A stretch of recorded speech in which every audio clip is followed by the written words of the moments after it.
We got 2 Never Trust a Skinny Chef Shanes. I mean, is that even possible? This world can only handle one. This world can only handle one. I don't think that's even possible, but we got 2 Skinny Chef Shanes? Uh-oh, somebody has their live stream on and it's not muted. Mine is muted. All right. Good deal. All right. Welcome, everybody. Thank you for joining us this week on PPG Grandpa's Paramotor Podcast, ClearPropTV.com, and Paratalk.org. You're going to have to go to all these .coms, I'm telling you, just to check them all out. Look at this. We got 6 people here. Oh, no, 7. Check this out. We got Mom here. This is my mom, everybody. Wave to everybody. Now you have millions of people are watching you live right now. Millions and billions are watching this. Okay, so she's the best mom I've ever had, and love her to death. Right? I'm the only one. Well, damn Skippy, that's why you win that one, Mom. You won. Go with the win. Go with the win. Not going with the wind. We're going to be talking with Bob here in just a moment, but let's go ahead and introduce everybody. My mom's favorite person on the panel is right here. Never Trust a Skinny Chef Shane. Welcome to the show, sir. Hello. We want you to tell your best jokes. Actually, I got a good joke for you. You want to hear about the pizza? Sure. No, it's too cheesy. So anyway, he tells the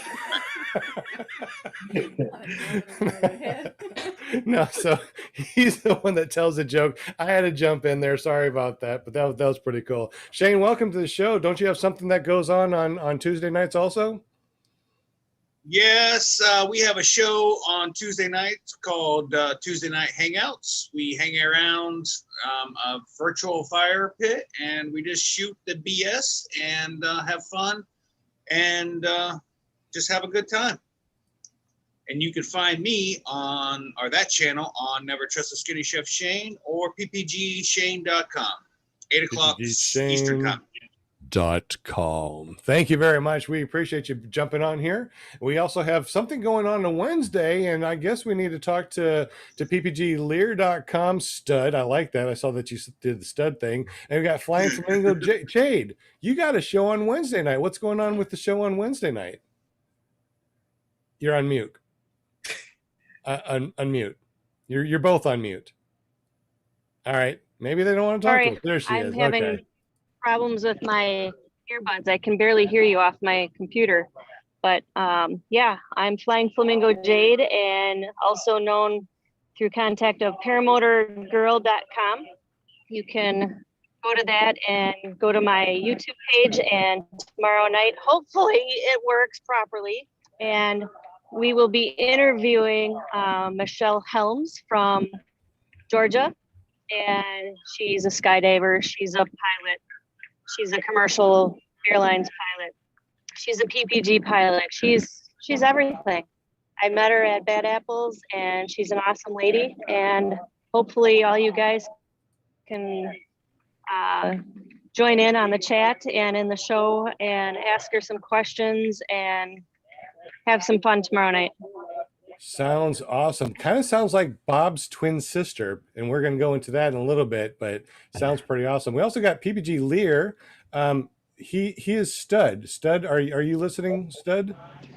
I am. I'm here, and I'm with her. All right. Well, I'm glad that you're here. PPG yeah, you Lear, can find me on these shows. Yeah, and you can find me on these shows, and you'll see me at Moonshiners.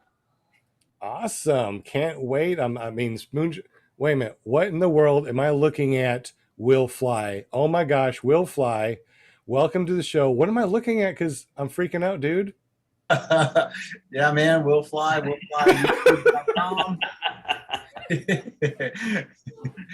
And also willflyppg.com.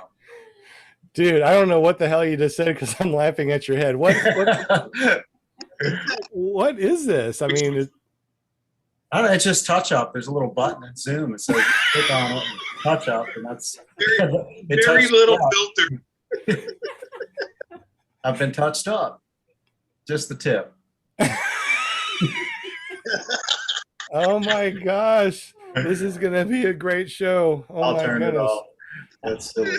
Oh, so you'll have a .com too, right? Right. I do. Willflyppg.com. Oh, you got untouched. I've been untouched. Untouched by an angel. Wow, that is awesome. JP Tulo, my voice broke. I'm going through puberty. Sorry. JP Tulo. We also call him TikTok Tulo because he has millions and millions of views on his TikTok. Dude, tell us about what's going on. And do you have a touch-up brush too? Because that's pretty cool. No, I'm looking for it. I don't see it. It must be on the newest version of Zoom. Only on the Mac version. Mac version? Oh, that's what I'm on. So I'll have to do an update You're later. on the Big Mac version. Big Mac. Oh, yeah. How is everyone I'm tonight? sorry, Doing Jay. good? Yes, sir. Yes, sir. Man, I had a magical flight yesterday. I'm still just in the clouds. It was a great flight. Oh, get this. 4, 5, probably 6 hours. I broke another pool start. No way. How in the world are you breaking these starts all I the don't know. time? It's just absolutely It's really, crazy. it's really. Someone's got to get Sean. Sean's got to stop messing with the filters. We're on a show, Sean. This is a professional show. If you want this kind of shenanigans, you can get it tomorrow night. Man, I tell you what, I'm looking for that filter that he has, but I can't find it. You won't find it. But I tell you what, all these other little filters that are here, I'm digging that. It's really cute. I like that one. That's you. Oh, which one? This one right here? The other one. Or the That cute one. little. Oh my God. Shane's got the invisible one going there. Oh my goodness gracious. I forgot. So- Hold on. So JP Tool, how do we get up with you, dude? jptulo.com or ppgjp.com. JP Tulo, JPTULO on Instagram, TikTok, YouTube, and the Facebook. So he's our TikTok Tula, man. I'm telling you, this is going to be a great show. I'm so glad that you guys are here. Welcome to the show. Today we have Bob with us. Bob has been flying something since he was 19 years old. Bob Curry, welcome to the show. Tell us a little bit about your background because it goes way back. How old are you now, buddy? I'm 67, but I'm not old. 67 young. years young. Yeah. All right, bud. Yeah. So you've been jumping out of airplanes at 19. Dude, tell us a little bit about yourself because this is going to be awesome. I can't wait to dig deeper into all your cool shenanigans for all these years. When I was a teenager, all I wanted to do was fly. Didn't have the means to fly an airplane. Didn't have the vision at the time to do it in the Army or Navy or anything. So I didn't, serve. But after I was just out of high school, and a junior college down in the Southwest Florida area had this recreational class on skydiving. And it was just a little information class. And, but the guy who did the informational class also had a little gig going on the weekends, right? So I took his little course, and I was living at home still at the time. And I told my parents, I'm taking a skydiving course. And they said to me, "Oh, okay, that's fine," as they're just watching TV, whatever. And a couple of weeks later, I finished the course, and it's probably a Friday night or something. I says, "Well, I'm jumping tomorrow. I'm making my first jump tomorrow." And they were like, "You're jumping what?" I says, "Well, out of an airplane. I'm going to jump out of an airplane tomorrow." And Open. Sorry. I was like, what are you talking about? But anyway, I did. And the interesting thing about that is it was my very first time in an airplane of any kind. Wow. So you got into a perfectly good airplane that flies straight, and you jumped out of it from the first time that you got into an airplane. Right. So then I was hooked on that for a number of years, and it led to some flight training, because I had also had kind of a part-time job working for a crop duster, gassing him up, mixing his poison, and all that kind of stuff. And he was a flight instructor, taught me to fly. A few years later, got out of college. I taught school for a little while before I got into administration. I was a principal for many years, and that's what I retired from. But bought my first airplane, which happened to be a Cessna set up for skydiving. Had that for several years. Then I had a Piper, and then I had a Bonanza for 22 years, which I just sold maybe a year or so before I retired 6 years ago. And I'd seen this over the years. You see, mostly I think what I noticed was, like the powered parachutes on my visits to Oshkosh and that sort of thing. And me and a buddy down here got interested in it. He didn't continue, but I did. And that was, I either started 4 years ago or almost 5 years ago, depending on how you look at it.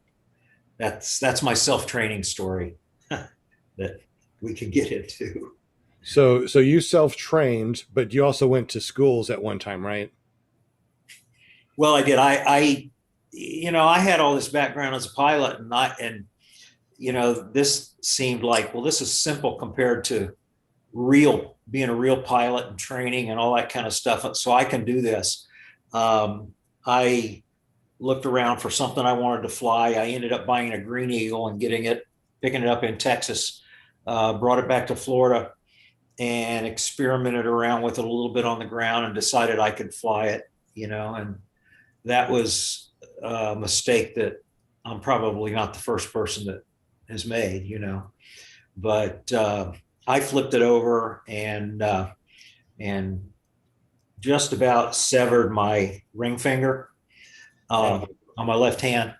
So that was that would have been August, I think. No, that's when I got that. I'm not sure when it was. It was like maybe 4.5 years ago in December or something like that. And so I had a little recuperation to do. And in the meantime, I thought it might be a good idea to get some instruction next time. So that's what I did. And I trained with Eric DeFore down at Valkyria. And I've been back. We just flew Valkyria from Sebastian Airport this past weekend. Oh, that's great. Yeah. I actually go down there and camp every now and then. And I have a buddy who lives in Melbourne that flies a Green Eagle down there, Jody Burris. And we love flying the beach down there. And usually that's where we'll go down to about Sebastian Inlet and then loop back. It's great. Is he out of, does he fly out of Sebastian or does he fly out of Valkyria? Flies out of Valkyria. Okay, because there's a couple guys with PPCs that fly out of Sebastian. We were flying with them this past weekend. But yeah, we flew over, but no one was out there. Actually, Saturday when we flew over, no one was out there. Sunday there was a bunch of people out there, and actually met a couple guys in the air as they were flying to the beach. We were coming back from the beach.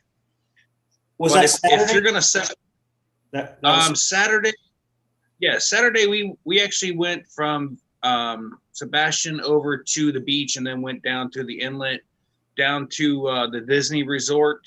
Had some fans out there we showed off for, and then we went back over the river, and went all the way to 95 and then to Canal 54 and then back to the airport. But Sunday we went over to Valkyria. You might have seen, I was just talking to Jody Burris on the phone a couple hours ago, and he was telling me about what a great flight he had Saturday out to the beach. He would be flying a Green Eagle quad, and you might have even seen him there and glimpsed him or something, but he lived out there. Yeah. It's a beautiful place to fly. It's one of my favorites. Yeah. Yeah, I was going to tell you, Bob, if you're going to sever any finger, the ring finger is probably your best one. that You know gives an what? excuse. Like, That's what the surgeon told me. That's what the surgeon told me. And he also told me I had the best story that night.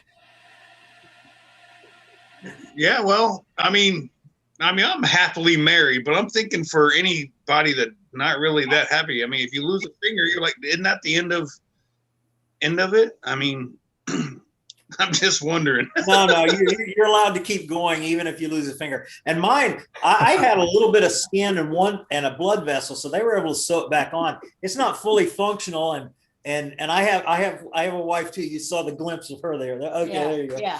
She- It's she's- not over. She's on the other side of the room, watching us on her computer. So there you go. But Bob, how long you been married? I'll be 20 years September. I'm coming up on my 26 or 27. I can't even remember at this point anymore. So she already knows that you do all this crazy, skydiving, paramotor, flying airplane shenanigans stuff, though. Oh yeah, and when I had my Bonanza, she was a good flyer. We did a lot of fun trips and so forth in the Bonanza. So she's good with that, but she doesn't really want a paramotor, and that's okay. No paramotor? Are you kidding? Come on now, get her to do paramotor. Yes, so Somebody's got to own things. yeah. And then if you do, then you can go on Flying Flamingo Jade's podcast. Well, that's true. Yeah, that's right. But anyway, that's my finger story, and yeah, it healed. Everything's, it was minor when you look back on it. It's kind of traumatic when it happened, but Well, I'm glad that you're okay now, and I'm glad that it's there. That right. felt like a scary thing. Right. So you've been flying PPG now for 4 years, you said, right? Yeah, I was actually just looking back after my initial attempt at self-training. I had to do a little repair. I had to have a little repair on my finger, and I started again that April, which was 4 years ago, this past April. So I've been flying just about 4 years now, a little over 4 years.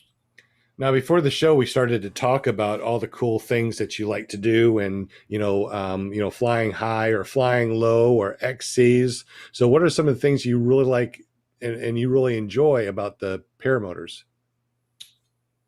Oh boy, I think what, like a lot of us, feel about it, we just like being out there in the air. It's a free feeling way of flying. It's not a whole lot different than maybe being in an open conventional ultralight aircraft, but I think it's a little bit more freeing. There's degrees of that. I know, I'm flying a heavy trike, and guys that do foot launch, like you guys do, you get even a little bit more freedom, a little bit more maneuverability. But for me, the trike just kind of matches my my need for being in the air, and I like to cruise around. I do fly low, and I'll find a friend that has some land and touch and go in his front yard to wake him up in the morning, or we chase coyotes down here in Central Florida from time to time. But for the most part, I'll get up in the morning and take off, get me a little altitude, 800, 1,000 feet, and go somewhere, pick a place and go, and fly an hour or so, and then head back, have my coffee, talk to my buddies, make up stories about our flight. I know none of you guys would do anything like that, but that's the fun of it for me. That's the fun of it. Well, what's the longest XC that you've done so far? Well, that's a great question, because a week ago Friday, on my 67th birthday, and it was really just a coincidence because I'd been planning this flight for a long time.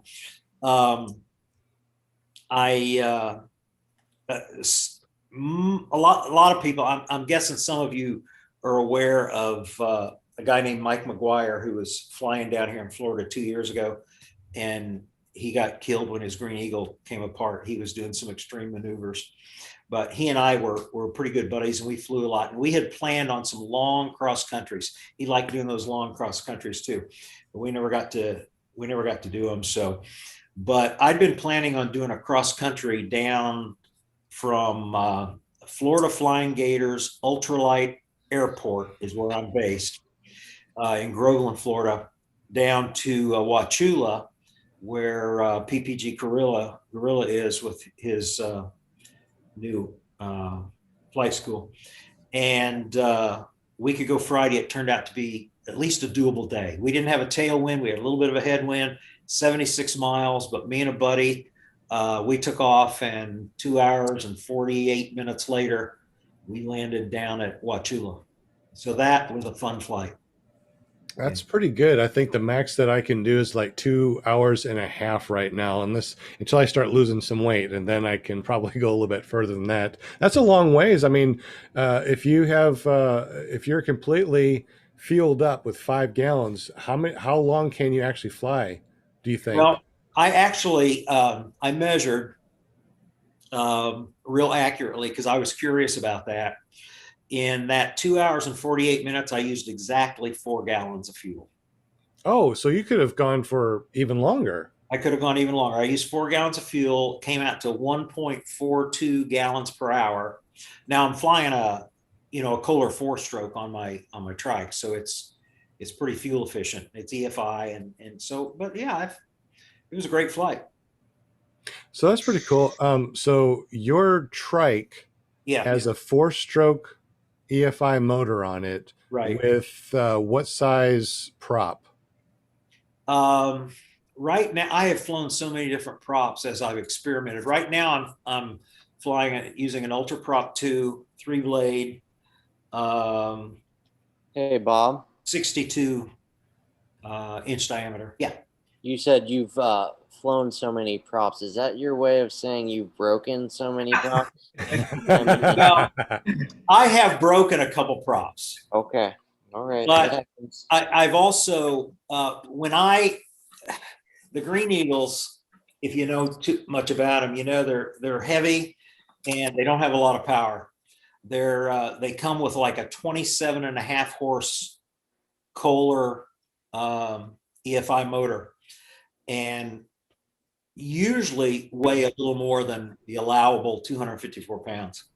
And so they're not real great performers. So there's been a lot of effort by others, including me, to find a prop that's going to try to maximize, what we have. That's why I've used a lot of different props primarily. And I still, experiment maybe with something new from time to time. But my formerly 300-pound Green Eagle went on a little diet a while back, and I shed 45 pounds off of it. Oh, so, congratulations. That's awesome. So that was just some modifications I did to make it lighter, making it a trike and putting on a real trike seat rather than that 22-pound heavy seat, things like that, and some other things. But anyway, when I did that, I also had a motor specially built for it that weighed the same as the other motor. In fact, it was basically the same 749cc Kohler, but I had it custom built to 38 horsepower. So I have a trike now that flies like most other trikes, So you said that your prop was 60 what? 62-inch diameter. 62-inch diameter. Okay. That's 62 inches to centimeters? The answer is Why is it always 157, whereas ours are like 125. Yeah. 30. Sean? Why is it always size with you, Sean? Well, because I'm a guy, duh. Speaking about size, I would like to say thank you very much. John Wayne donated the super chat. You get a free calendar sent to you. Angela Presick, you get a free calendar sent to you. Thank you for the $15. Kent Stamey sent $10 in the super chat. So everybody that donates in the super chat tonight gets a free calendar from ClearProp TV and Paramotor Arkansas. So it's really awesome. Check it out. I'll tell you more about it later. Don't forget Sean or Shane. I'm Sean. Bleh. Whoever. The conditions of Angela's donation were to shout out Girls Just Want to Have Fun on Wednesday nights At paramotorgirl.com. Sean, in the private chat, we have a question from Angela. Okay. Just so you know. Let's see. Was Sean, to my mom right here, was Sean a daredevil as a kid? How do you feel about him flying? Yes, he tried everything. He was always the one that went out and tried to see if this worked or not. And if it didn't, he'd try again, put it back together. And he used to fly those planes that you have the throttle and you get to do it. We went out to great big huge field, and the first thing he did was he put it on and went up, and he was watching it. Nothing in there except one pole, and he hit it. I did RC as a kid, and I do drones now, and I like drones better because they don't run into things like a regular RC does. But thanks, Mom. That was awesome on live TV. Thanks, chime in anytime you want to, Wendy, please. Yeah, I think we we need more questions for Mom. Yeah. All right. Yeah, we definitely need more questions for Mom. Like, what is that sticker? What is that sticker right there? PPG Grandpa sticker. I have to take it off. It's a PPG Yeah, Grandpa Hey, sticker. PPG Great Grandma. Yeah, and I got a ClearPropTV sticker. Which reminds me, if you guys want stickers, go to clearproptv.com, fill out the form, say you want some free stickers. We'll send you some free stickers in the mail. Then you can put them on your shirt. I do want to say that you got a wonderful shirt there, Will. It's a very nice shirt you got on there. Thank you, sir. And Same to you.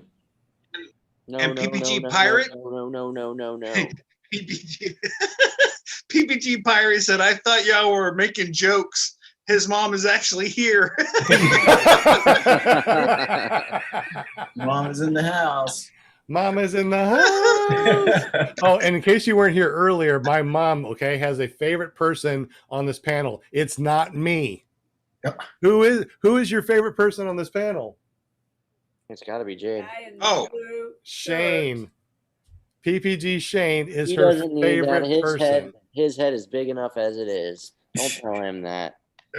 His head barely fits in the window. Come on, man. All moms love me.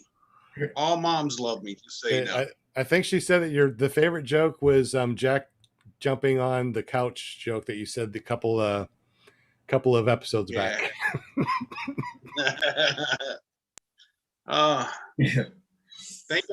Thank goodness the neighbor isn't here and him jumping on the neighbor. It gets really weird when I yell it.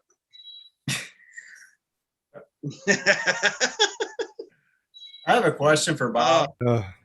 Shoot. As a pilot myself, I think our stories are similar in that I wanted to get back into aviation, but did not want to really get back into aviation and owning an airplane and the whole works there. But as far as the feeling of flight, just the feeling, how would you compare fixed wing, flying an airplane versus flying a paramotor? It's hard to compare, really, because honestly, I loved them both. I wouldn't have been in flying fixed wings for so long, and the plane that I was in love the most with was my V-tail Bonanza. I mentioned I had that for 22 years. I flew about 100 hours a year in that, averaged over the 22 years. So I flew a lot. I went a lot of places. I had a son who lived, 4-hour drive away that I was sort of halfway raising. So it gave me access to him, vacations, flight out west to ski, just all kinds of great stuff. But you just kind of enter a different time in your life and you're not doing that. So I didn't really miss having the plane. But as far as the feeling, it's just so totally different. And I'm nuts about, the paramotor flying. I just like being up there, by myself, you know, I like having some other guys flying around with me, but just being in the unit by myself, I don't really have any desire to take tandems. I think partly, although when I was flying fixed wing, one of my favorite things was to take people for a ride that had never been in a small airplane. That was always a great fun thing to do, you know, but I don't have the desire to do that. I just like being up there and flying, and it's a different feeling, but it has its challenges. I mean, I discovered that early on by thinking I could just do it all on my own, you know, thinking I knew everything about aviation. But it's that different that you have to approach it for what it is. Yeah, but it's great. I agree. I mean, for me, it definitely scratched the wanting to get back into the air itch. Right. Yeah. That's pretty much what it did for me. When I think back on those couple of years where I wasn't flying anything, I think that's almost odd for me and my personality, because I owned 3 airplanes over the course of, I owned a Cessna, a Piper, and then I owned a Bonanza. And I owned them over like about a 40-year period. I didn't have one day in that period that I didn't own an airplane. Each time I bought an airplane, I bought one and then waited to sell the one I had.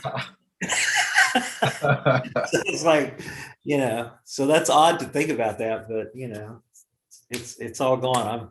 I'm sorry, Sean. I'll give it back to you. This is a really fascinating topic to me.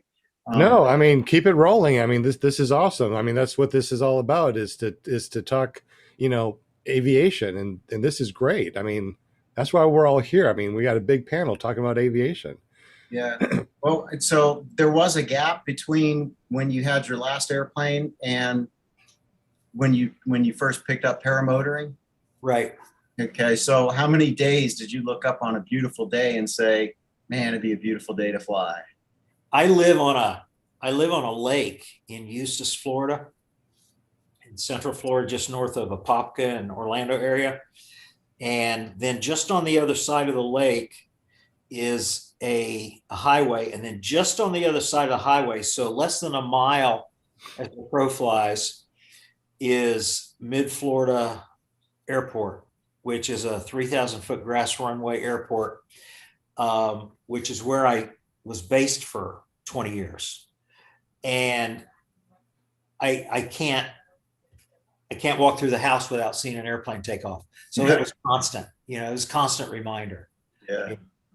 But you know, I got distracted with other things, you know, riding the Harley, and I took some trips, you know, and then I had a Mustang GT500, and so I was in that club, and I was doing a few other things, but it just wasn't quite as good as being in the air. I hear you.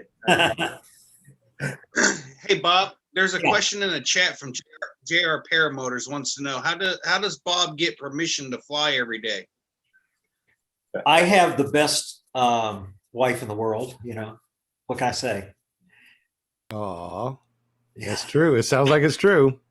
And let me tell you, I get up like tomorrow morning. My wife works. Okay, I've been retired 6 years. My wife's still working. Okay, she gets up at 6:30 to go to work tomorrow, but I'll be up at 5:30. So I kind of disturb her a little bit, but she's real good about that, you know. So that's how accommodating she is with my crazy sport. That's awesome. Now, we talked about you getting up early and flying mornings. What was the reasoning that you get up in the mornings instead of doing, like, you know, late night flights?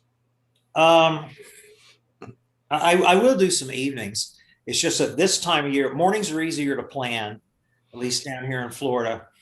Throughout the summertime, there's probably 80-90% chance that you can fly in the morning. And so that's a little bit easier to plan. The afternoons, like right now, the storms have just stopped down here. So, you know, we get rain, and today it was pretty crazy down here. So we get that in the afternoons in Florida.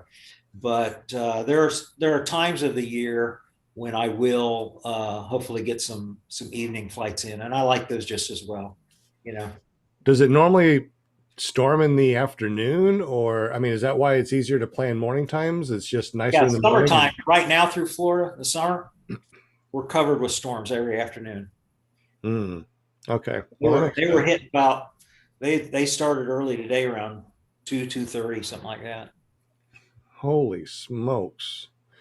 Yeah. Okay, well that makes sense. So in the morning, after all the rain is done, it's pretty dry, or is it still kind of It's wet? not dry. It is. The airport I fly from has a really nice 2,000-foot grass runway, but it is grass, and it gets wet.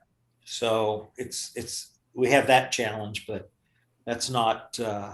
That was more of a challenge before I upgraded the motor on my trike, because there were times when it just almost wouldn't pull the wet thing up. But that's not an issue for me anymore. So I just go let it get wet, dries right out, and I'm on my way. That's cool. Now you said that you have a really nice grass place for you. Did the airport manager give you that? Told you this is where you can fly, or what? No, here's the story. It's actually some land in near Groveland, Florida. It's oh gosh, what's the identifier? It escapes me right now. I write it down in my logbook every time I fly. 3FD4. 3 Foxtrot Delta 4 is the identifier for the airport. It's Florida Flying Gators Ultralight Airport. It's a private club, and the club leases the land from some investors that own the land in Orlando, but they have been leasing this property for 30 years. So it's been around a long time. Apparently, before I started flying there, they had some paramotor flyers using it occasionally, and they kind of kicked them off. They didn't like the way they played around the airport, I guess, for whatever reason. There's some stories on that. But anyway, so they had banned paramotor, but I didn't know this. I just found out about the airport and approached them, and I guess they thought they would give it a try again. And so since then, we have several paramotor people who are members of the club. It's a private flying club. I mean, I can invite guests, but it's basically private club. You got to join the club, if you want to fly, and you got to come to a meeting and say, I want to join the club. But it's a very, very nice, place to fly. Has hangars. Yeah, it's a great spot. That's awesome. Yeah, I went and approached our airport manager, and gave me a nice area inside the gate, gave me a gate code. And not only do we have this huge area that's all grass that they take care of, they mow it and everything, but right beyond it, there's a huge area that's all cement that we can put our wings on. And like when I trike, I can put my wing down there in the morning or night whenever the grass is wet, and I can just use that, and it's amazing. So do you have that little bit of cement also that you could use in the morning to lay your No, wing? not really. But what we've done, and it was interesting, somebody posted on one of the paramotor sites just today something about, what do you do when the grass is wet? And everybody had all these great ideas. And one of the things that we do, if it's wet and it's short, it's not quite as bad as when it's wet and long, And but our airport's kept mowed. So at any rate, Sorry. That's okay. At any rate, we don't have any place that's dry, but we have a 2x4 that's about 10 feet long with a rope on it. We'll quickly drag that grass, and it knocks the dew off the grass a little bit. We use that occasionally if it looks like it's going to be super wet. How about a tarp? Have you guys tried using, putting a tarp down and then putting the wing on the tarp? Well, yeah. The only problem with the tarp is we're doing this right on the runway. and then we take off and the tarp is still there. Oh, I If see. The other Okay. any of the ultralight aircraft want to come in to land, the tarp is kind of in their way. Gotcha. Okay, I understand. Yeah, we I got a little- saw something on Facebook where this guy has been carrying around legit a billboard sized tarp. I saw that. Did you see Yeah. that? Yeah. It's like the size of 2 wings. And he laid it out. He said he finally got to use it and it worked well. That just seems like a lot to carry around, you know. I don't want to carry my wing around, let alone a tarp that weighs a lot more than my wing. Yeah. I have one of those, JP. Do you? Yeah, it's actually a billboard, what they use to cover it. Really? Yeah. Huh. Yeah, and it is kind of hard to. Is it I heavy? haven't used it yet because the only time I would use something like that would be for a morning flight, and Right. I don't fly in the mornings. But I mean, I've got a tarp to throw over my motor if it starts raining or something, but I don't have a huge. I just lay it out carefully and go for it. Yeah. Well, I mean, there's no doubt it's overkill, and it definitely works. I mean, it can't help but work. Absolutely. So it's what are you willing to sacrifice, Right. for Yeah, if it's What are wet you outside. Go ahead. I was just saying, what you're willing to handle. Willing. Will is what it's will. Shane made it funny. Hey, the guest laugh. That's all that matters. Move Hey. on. Hey, the mom laughed too, so obviously you did good. Oh, well. She keeps doing bunny ears behind your head, don't you? I hope she is. That's the best part. Do a bunny ears, mom. Do a bunny ears behind my head. Do a bunny ears behind my head. I got bunny ears. Oh no. John, why is he only using one finger to give you the peace sign? I get that all the time. I don't know. I think it's maybe I really love you. Maybe you're her number one son. That's what it is. I don't know. Well, I guess I got the oldest part, but maybe not the number one, but I'm the oldest one, so whatever. Look, I have real bunny ears. Yay. Oh man, that's cool. TikTok Tulo, there you go. Mhm. Put that on your Oh. TikTok. You can do that, He's being bunny. Really, really bunny. I can tell you right now, Will has never experienced a wet wing from morning dew because he doesn't get up in the morning to fly. Oddly enough, Just so you yes, know. I have. And I failed What? in my first 2 launches trying to get that daggone wing off. It was soaking wet. That's the one and only time I've ever, done a morning launch. And that's why I have a trike, because morning times when it's wet like that, a trike is amazing. For everybody that thinks trikes are just good for old people that can't, walk. Of course they are. Well, it is, but man, I tell you what, in general, I mean, I love to foot launch in heavier winds. Heavier winds, it's great to foot launch. You can almost foot launch anywhere, especially when you do a reverse and you take off. You're kind of like doing an elevator all the way up, and then when you come in for landing, you're kind of doing an elevator all the way down to the ground.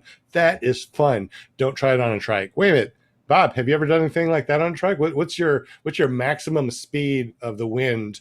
Do you go out your winds and gusts? I go out early, so I rarely have a whole lot of wind to contend with. 5 or 6 mile an hour is probably the most I've ever taken off in. Although because we have one long runway, we don't, at my home field, I often can't line up into the wind. So I've, had to learn to cope with a little bit of crosswind on takeoffs. But if it's just a few miles an hour, it's not so bad.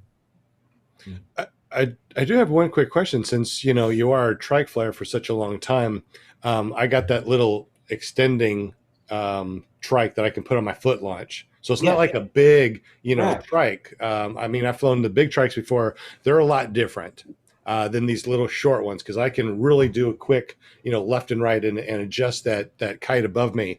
When you're in this bigger, longer, heavier 4-stroke, EFI motor, and you get the wing up, it's a little bit crooked. How difficult is it for you to get underneath of it and correct that wing, or do you have to drop it and reset? No, I would say it's not all that difficult. I mean, I still have pretty good, steering, and I've just never thought of that as an issue. But it may be because I've not flown the real light ones like you're flying too. If I did, I might find that, oh yeah, this is a little easier, but it's just what I've kind of grown with. Well, yeah, definitely the bigger paramotors, they feel like they have more power and they feel like they're a little bit more stable when you're going forward. This one is great. I mean, it feels pretty stable, but I like the bigger ones better. They seem to be more stable, but this is more maneuverable. So I guess it depends on what you really want.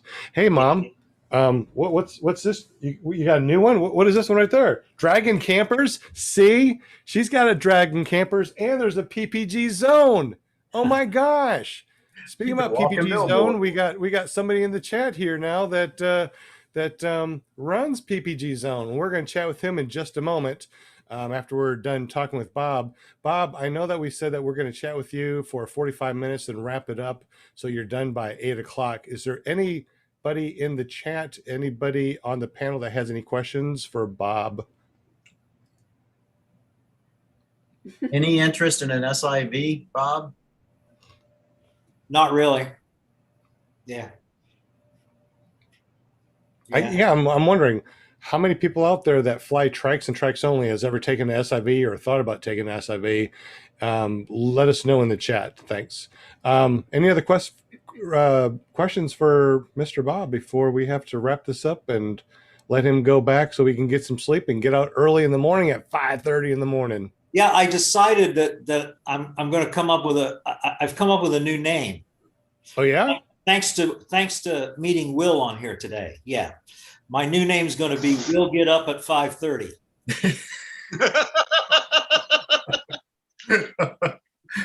.com, right? .com.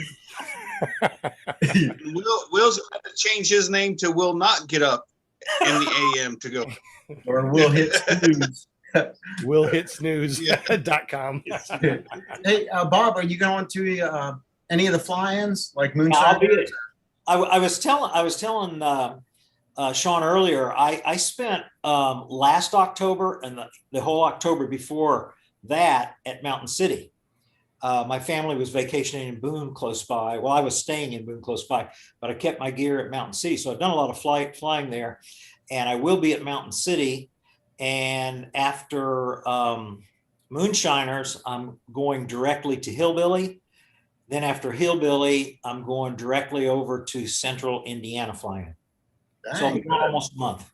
Well, we'll see you at Moonshiners. Yeah, that'd be great. Be looking for you guys. Absolutely. You can try my trike. All right. See if you like it. All right. Hey, Bob, Tony has a question for you. Any malfunctions in skydiving? Yeah.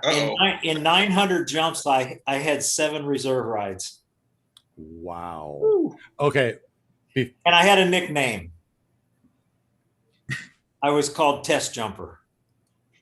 I did a lot of experimenting with my rig back then. We'll just say that. I'm thinking of the cartoons when they pull the chute and knives and forks and stuff come out of it right now. Is that what happened to you? Everything was different. They were all different, but 7 reserve rides. I do have a question though, because I have not jumped out of an airplane. No, well, I did in the military, but that doesn't count. But I never had to cut loose and then pull a reserve. Thank God. Tell us a little bit about what that feels like, jumping out of a plane, pulling that chute, and now it's just, I don't know, was it do a flap in the air? I mean, how do you know that it's not working? Most times there's something out there, and I've had a chute that was kind of mostly out there, but not right, up to like a bag lock where you just have almost nothing above you. They're all different, but they all, you almost don't remember what you did at the end. It happens fast because you don't have a lot of time skydiving when that occurs, and you just do what you're trained to do, and you just cut away quickly and pull that reserve. And when you do that, I mean, it's almost instant. So how do you? I don't want to do it again. Right. How do you cut away a chute? And I'm sorry that I'm getting off the path of paramotors, but this is pretty intriguing to me. So you jump out of the airplane, you're waiting to pull the chute, right? You pull the chute and it just flaps around. How do you cut off the correct chute so you can pull your reserve? You don't want to cut off the wrong one. I know. I don't know. In the beginning days when I was skydiving in the early 70s, using old military equipment, there's a two-stage buckle on your shoulders that you had to activate. You had to open in and you had to squeeze and do a little pull. Those were complicated. As the gear got better and the way the gear is today, there's a system where the risers attach, where you just have a cord you pull that cord and bam, that's it. And in some of the rigs, you only pull one cord. It breaks you away and pulls your reserve out at the same time. So it's not all that difficult. So what's you have to think about, am I going to die or not? And, while you're doing it, and Right. So the newest technology is you pull something, that initial chute pops off and pulls up the reserve. You can do that. Most experienced jumpers still prefer to do the cutaway first, and then deploy the reserve afterwards. But they do have some safety, more simple rigs for people who aren't quite as experienced. I thought it was all one motion, like as your original chute cuts away, it pulls out the reserve. There is that system. But not everybody uses that system. And then of course, most people these days, and I didn't do this when I was skydiving, because I haven't, been skydiving for probably about 20 years. Most people these days have automatic opening devices on the reserve chutes that sense altitude and rate of descent. On your... Yeah. Do you fly with a reserve? Yeah, I do. Okay, so do you repack your own chute? I do. I'm actually a licensed rigger, so I repack other people's as well. Okay, well, and the reason I'm asking is where I fly out of, there's a skydiving school, so there's always a lot of activity there. Would they be able to repack a PPG chute or like a reserve? Yeah. They would, okay. I've never asked them that, but that would be like super convenient. Yeah. Hey, Bob, while you're at Moonshiners, you want to repack my reserve? I'm just saying, because it's over a year old now, so it's ready to be done. Where are you going? I need to do that? Where are you going after Moonshiners? Well, it's really hard to pack one out in the open. Yeah. I mean, the tiniest little breeze, and it's just makes it really difficult. So unless there was a place, it's possible we could pack it inside the hangar. What kind of reserve do you have? I think it's a round one. I bought it. I have to look at the, I don't honestly know. I have to look at the. It's orange. It's orange. Yeah. I don't even know if it's orange. I've never even looked at it. It came in the package. I put it on and I've never opened it since. It's been a year. Oh, okay. Mine's still in my car. That's in case your car goes too fast. I guess. Great place to keep it. Always handy. Hey, I flew all weekend long over the river, and there's my flotation sitting on top of my refrigerator behind me. Oh boy, makes a lot of sense. Yeah. How about this, Bob? How do you feel about people repacking their own reserve?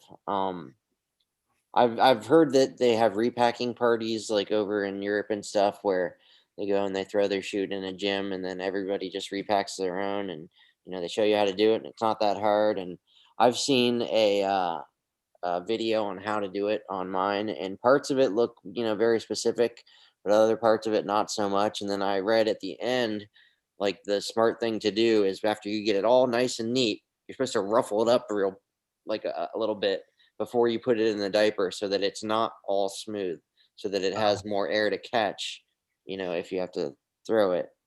anyways, my point being, how do you feel about non-certified people in a repacking on how to do it online? And parts of it look, who's talking? Yeah, I don't know what that was. But anyway, yeah, I think it's something anybody can learn. It's not that difficult, especially if you're just packing your own and you maybe get some assistance and you learn how to pack that one specific reserve, and then that's the only one you pack. I don't, it's not really beyond. That's how I felt, because there was a specific YouTube video from the manufacturer, and they go into step by step by step, and the little tabs are numbered on the top of the canopy. Right. Strings are all, it's like, I feel like you would know if you're doing something wrong. It's all very organized. And I'll tell you from my experience, like I said, I've deployed, a bunch of times, and I've packed other reserves for people. I did it a lot more, when I was younger in skydiving, but it's not rocket science. You could, 99 times out of 100, you could make a bunch of little mistakes. It's gonna open. It's gonna come out. Yeah, you got to do a lot of stuff wrong for it to not. That's kind of how I've felt about it. And even if you miss, an annual repack, it's not like you're gonna throw it and it's not gonna open. It might open up a half a second slower, or right. Your rubber bands might have dry rotted. Right. But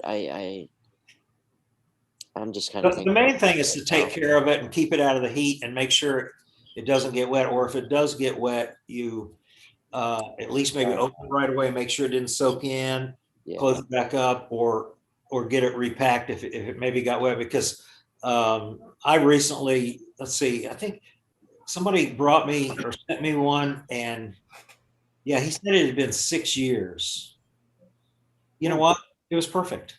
Yeah. That's how I know that's not, that's going to be frowned upon, but if it makes you feel a little better, you get somebody to pack it, before the 6 years mark. Yeah, I get an email once a year from the manufacturer from Advance. Okay. And when I registered it, they signed me up for a yearly email saying, "Hey, just want to let you know it's time for the repack." What reserve did you buy from Advance? Companions SQR. It's a round. That's what I bought. I just bought one of those. Yeah. They're great reserves and lightweight for the size and the weight rating. Yeah. It I had to throw it once when I was early on, and it worked like a charm. I'm still here, so it must be doing something right. Where'd you throw it, JP? What's that? In the air. In the air, yeah. Threw it that way. Just want to say a quick hi to everybody. I'm sorry I'm a little bit late. Hi, Bob. Nice to meet you. Nice to meet you. Welcome. I've been waiting for you, Linda, so now we can do our thumbnail. Everybody say cheese real quick. Oh, yay. Okay. Cheese, Mom, do your thumbs up. 1, 2, 3. Perfect. Yeah, normally Linda wanders off, and then they're like, "Here, do the picture. Where's Linda?" I'm like, "Where's Waldo?" Half the time through the show. Well, I'm glad that you guys got here, because now it's time to go. Bob, I know that you got to get out of here. It's 8 o'clock. You got to go and get some sleep so you can fly tomorrow. So appreciate you jumping on here and chatting with us. Enjoyed it. Enjoyed it a lot. Thank you, Bob. I'll be looking forward to seeing you guys at Moonshiners. Yeah, we're gonna have to definitely get together and hang out. Sounds great. You're welcome. You're welcome to the show anytime, Bob. Come hang with us on Monday. Absolutely. Okay, great. This is the place to be. All right. Here. So everyone, that's Bob Curry. If you want to get up with him, you can go to paramotorguest.com, and it forwards over to his Facebook page. And do me a favor, Bob, go to clearproptv.com, because you're a guest. You get a free Paramotor calendar sent to you. So anybody that donates gets a free calendar, but Bob, because he's a guest, he gets a free calendar. So just go to clearproptv.com and fill out that form. We'll get you out one Or maybe we'll just wait until we see you at Moonshiners. That's a better idea. There you go. Very Something to cool. look forward to. Absolutely. And you can't get out of this one. You got to go to Moonshiners now because I got your calendar. I got it. Carter, What are you question- waving about there, kangaroo? a question for Bob before he goes. Bob, good to see at your age flying PVGs. You know, I'm just 2 years younger, and it's great to see people in the sport at our age. One quick question from GA. Awesome. I flew GA in my late 90s. Anyway, how did you remove 45 pounds from a Green Eagle? That's Okay. a lot of weight. Yeah. I converted it first to a trike, and that was 12 pounds. I put an APCO trike seat on it instead of the hard fixed seat. Okay. That saved me 15 pounds. Yeah. And I put lighter wheels on it. Yeah. And his wife put him on a diet. Yeah. Actually, I could do a lot better if I went on a diet as well, but I didn't do that. But at any rate, there was a few other things that escaped me right now, but I was able to get it down to where it was in a better weight. Yeah, well, I was just amazed. Like 45 pounds, that's quite a bit out of what I consider a Green Eagle's not that much anyway. But as you can see, my machine behind me, it's over 830 odd pounds with full of weight with me in it. Yeah. So, yeah, I'd like to get to it with a drill and punch out some holes, but no. It's a chrome molly chassis and all that. Yeah, there is savings I could make in the wheels and have plastic rims and all that, but I wouldn't do it. I won an award with it back in 2008 at a big air show here for most innovative ultralight here in Australia, and that's up with Jabiroos and 80% Mustangs and Spitfires and all sorts of planes that are being built here. So it was a big honour for me. I couldn't believe it. But it was funny because I had aircraft engineers, because I had it behind a barrier and they wanted to come inside to have a look. And then it all clicked later when I won the award and that. So some of the things they said were like, wow, we can't believe your welds, because it's all TIG welded, chrome molly, and plus bodywork is aluminium and fiberglass front and so on. So it was a bit of an honour to win that award, which shocked me as well. Just wait. If I was to build one again, I come from drag racing where everything's built solid, you know, in case of a 200-mile-an-hour crash. And when I was building it, one of my mates, who again is in drag racing, said, "Are you building this to save your life if you crash?" I said, "No, not really, but it's a good idea."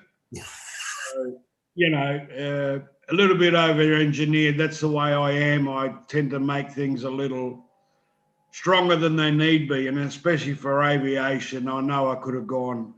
I got 65 thou wall chrome molly where I could have gone 35. Yeah, you know, so it would have been a big saving. Anyway, not to take the show. Great to meet you. Nice to meet you as well. Yeah. Cheers. All right. Thank you very much, Bob. Go ahead and get some sleep, and we appreciate your lovely wife to let you get out there and do all that stuff. Anytime that you want to, you know, get up with us and hang out anytime. I'll do it. Yeah. Thanks, Bob. Have a good one. Appreciate you, buddy. You guys take care. See you at Moonshiners. Yeah, definitely see you at Moonshiners. All righty. Yeah. Thank you, Bob. Bye. All righty. So Hey, now we have the hey, Sean. official after show, guys. The after Sean. show. Yes. So the nice thing about flying out of Sebastian Airport, you get to see several things that you don't normally get to see out of an airport. One, it's a 10-minute flight over to the beach. You can go north or south from there. The other cool thing is, it hasn't happened to me yet, and I hope it doesn't, because I don't mind after I put all my equipment away. But Sebastian is the Sebastian Airport is one of the largest jump schools, or not, like where they do all their skydiving out of there. It's really cool. You're sitting there, you see the plane go up, and then a few minutes later, you hear like wings opening up above you. Look up, and there's 10, 15 skydivers coming down. It hasn't happened to me yet where they're in the air coming down at the same time I'm in the air, which that's why I try to end my flight before 9:30, because those guys start flying about that time, or falling about that time. But it's pretty cool to sit there and watch them right at the LZ coming in. Those guys coming in like just hot, dude. Their wings are just tiny, and they're just I'm glad we don't have to do that, because a lot of them guys don't land on their feet. It's a lot of butt dragging. So you're saying that when you're the next time that you're out there, bring a video camera of some sort that has good audio. I would love to hear the chutes opening up with you being on the ground. I've never heard that before. I think, let me see if I still have it. I did videotape.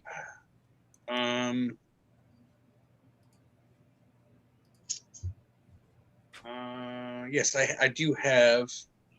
But I think I was talking during it, though. That's the problem. My next video. Are you talking about the sound that kids make when they're after they've been open? Yeah, but when it's 10, 15 guys opening up almost at the same time, it's an amazing sound.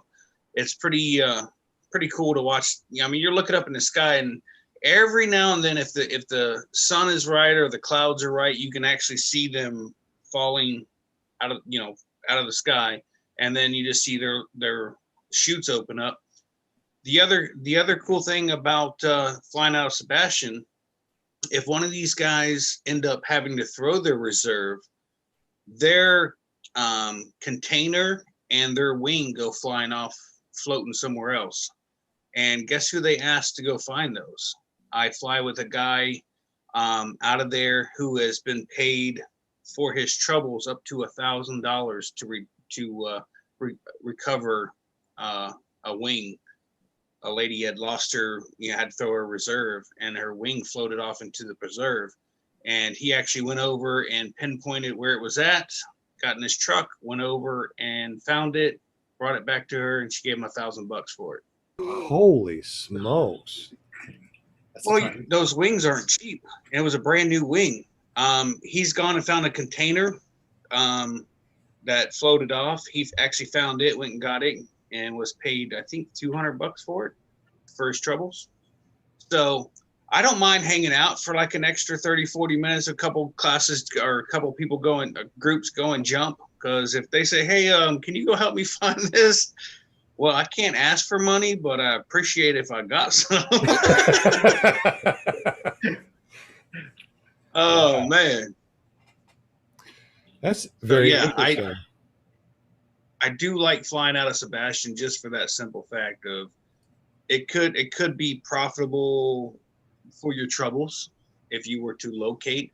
We actually flew from the compound over to where the heck were we? Oh, we went over to Valkyria Airport. Apparently one of the RC guys lost a plane over there, and we circled around there for a while. Didn't find that RC plane, but we found another RC plane and dropped a pin on it, and they went and found it. So I mean, out at the compound, the cops have asked over the years people to go out and help look for cars that were left out there or a car that's missing. And as far as I know, I've never done it or had anybody ask me to go do it, but apparently there has been several cases where the police have asked for our help out there. That's pretty neat. I wonder, anybody else on the panel have police or anybody ask you to go fly and see if you can search and find something?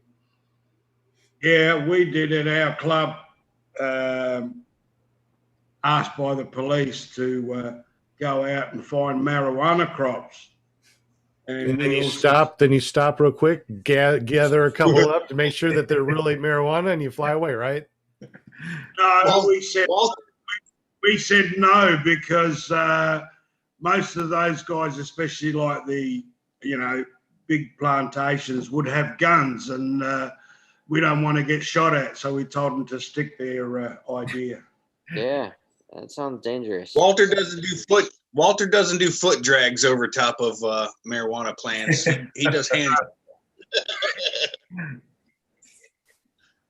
Interesting. I'd like to say hello to Mrs. Sean Robbins' mum, Sean's mum. Hello, thank you very much. He's Walter from down under. He's actually in Australia. So he's actually upside down. He has to turn his camera like that so it looks normal for us.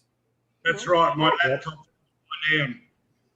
And Shane, did you see my comment the other day about your flying? You said, "How does it look?" And I said, "Bit hard upside down." Yeah.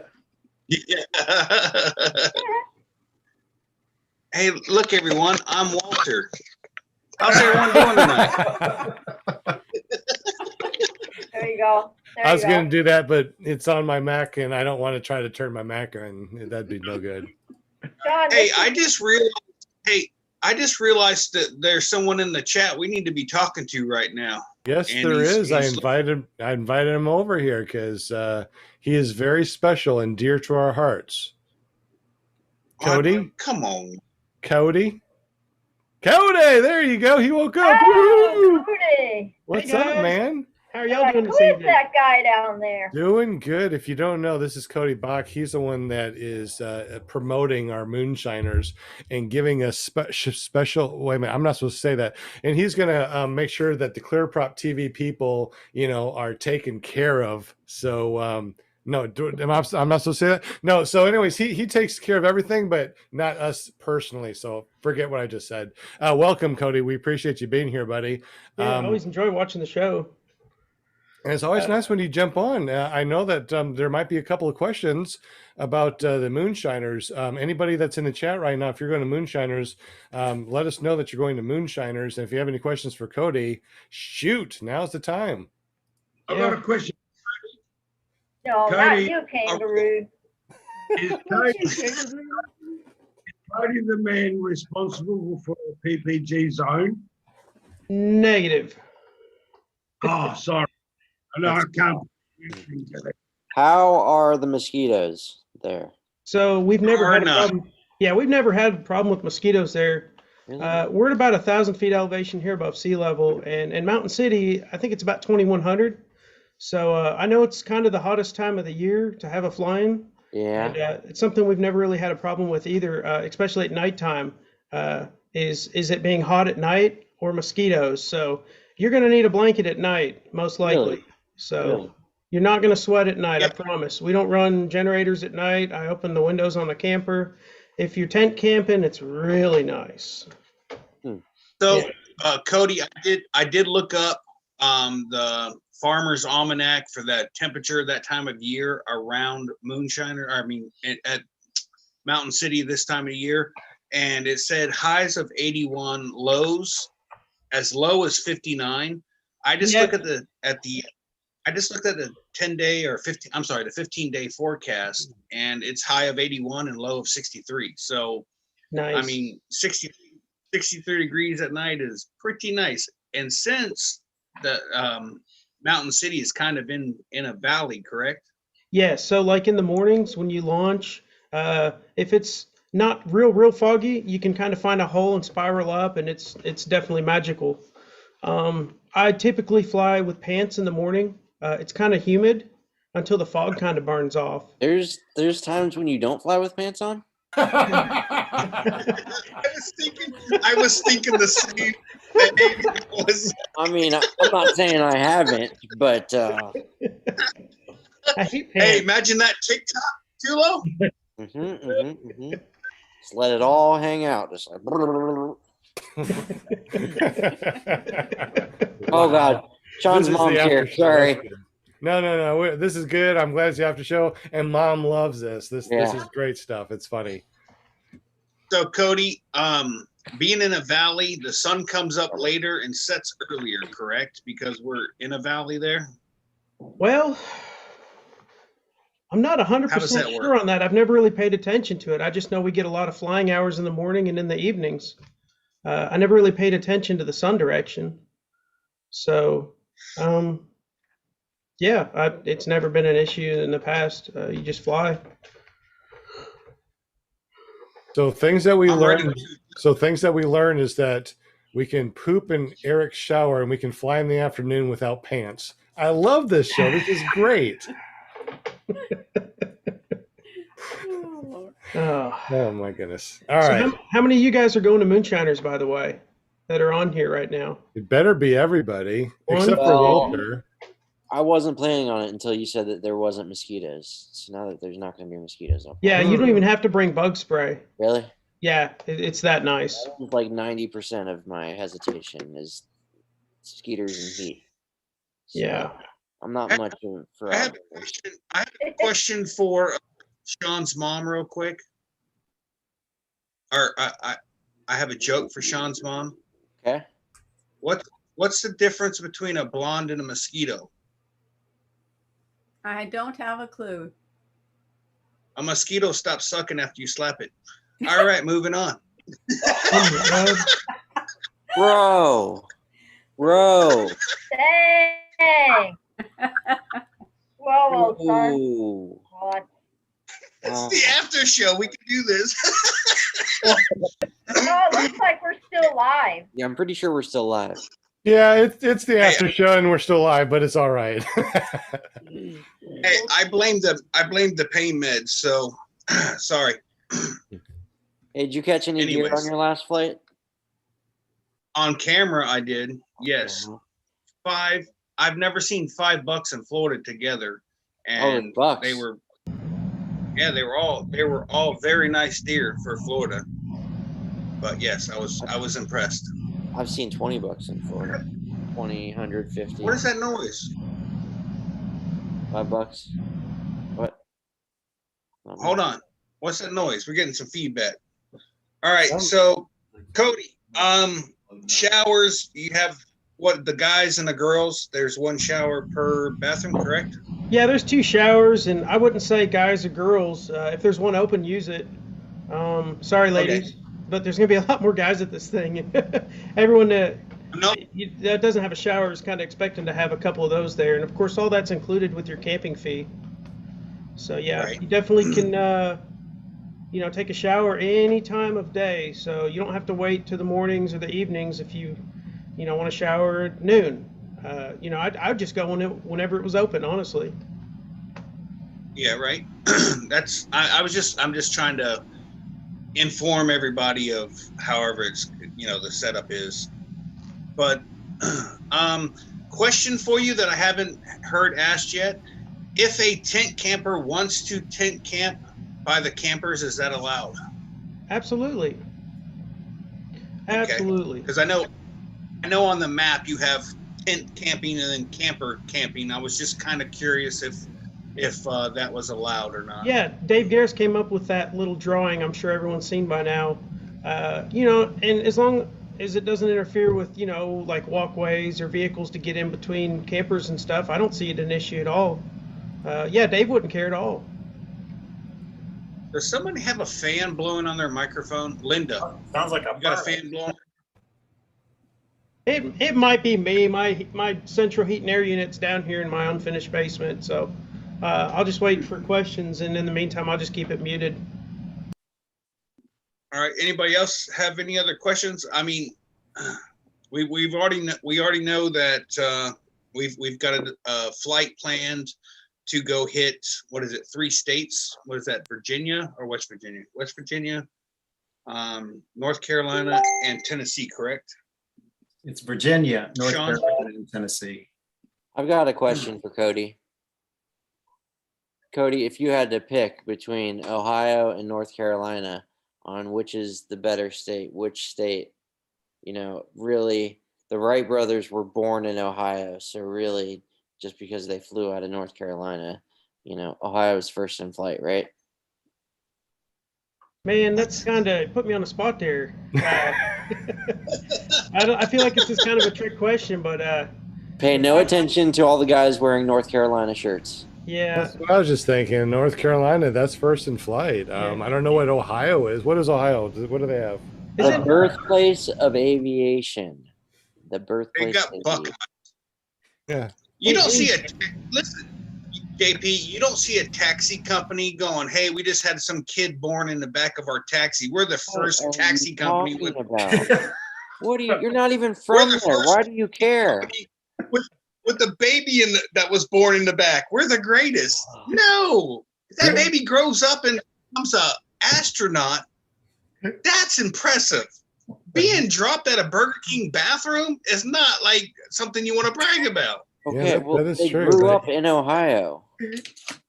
They just My wife grew up they just went to North Carolina to fly because They're first in flight, and North Carolina is better than Ohio. oh my God, you too? Yeah. Oh, Shane, that was I'm sorry, funny. Cody. That was funny. These people are crazy. Good comparison. Hey, all right. I So laugh at back to Shane Cody. anyway, so you know. I actually am really excited that Cody's here because I've got several questions I'm just kind of curious about, such as the tent thing, the shower thing. I was under the impression it was male and female, which is great that it's not, because you're absolutely correct. There are going to be a lot more male pilots there than females, which on Wednesday night at 7:00 Central, there's an all-girl show that talk about nothing but girl flying, which is good, because we should, by next year, that show should be monstrous and there'll be more girls flying, and they may have to have a guy's bathroom and a girl's bathroom. I'm just saying, there could be a possibility. But yeah, I think it's definitely come to that, when you come to that bridge and it's time to cross it, I'm sure that wouldn't be an issue. It'd be nice to have more bathrooms, but, it's just a small little airport, and we just kind of got to make kind of do with what we've got in that sense. What kind of turnout are you expecting? What's that? What kind of turnout are you expecting? Well, the last time I checked the Facebook page, I think it's up to like 115 people are saying they're going, and well over 400 that are interested in going. So, Cody, I'm telling you right, it's going to be over 200 pilots, just so you know.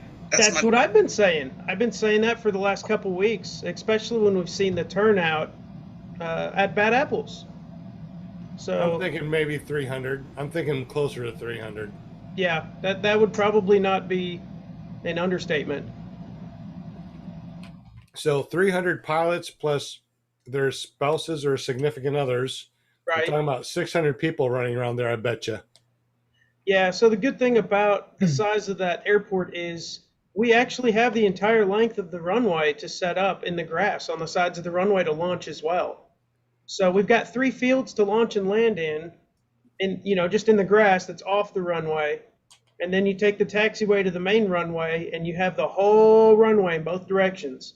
Something else I wanted to mention, since about our second annual Moonshiners Fly-In, I know a lot of you folks are new, and you probably, none of you were there, I'm sure.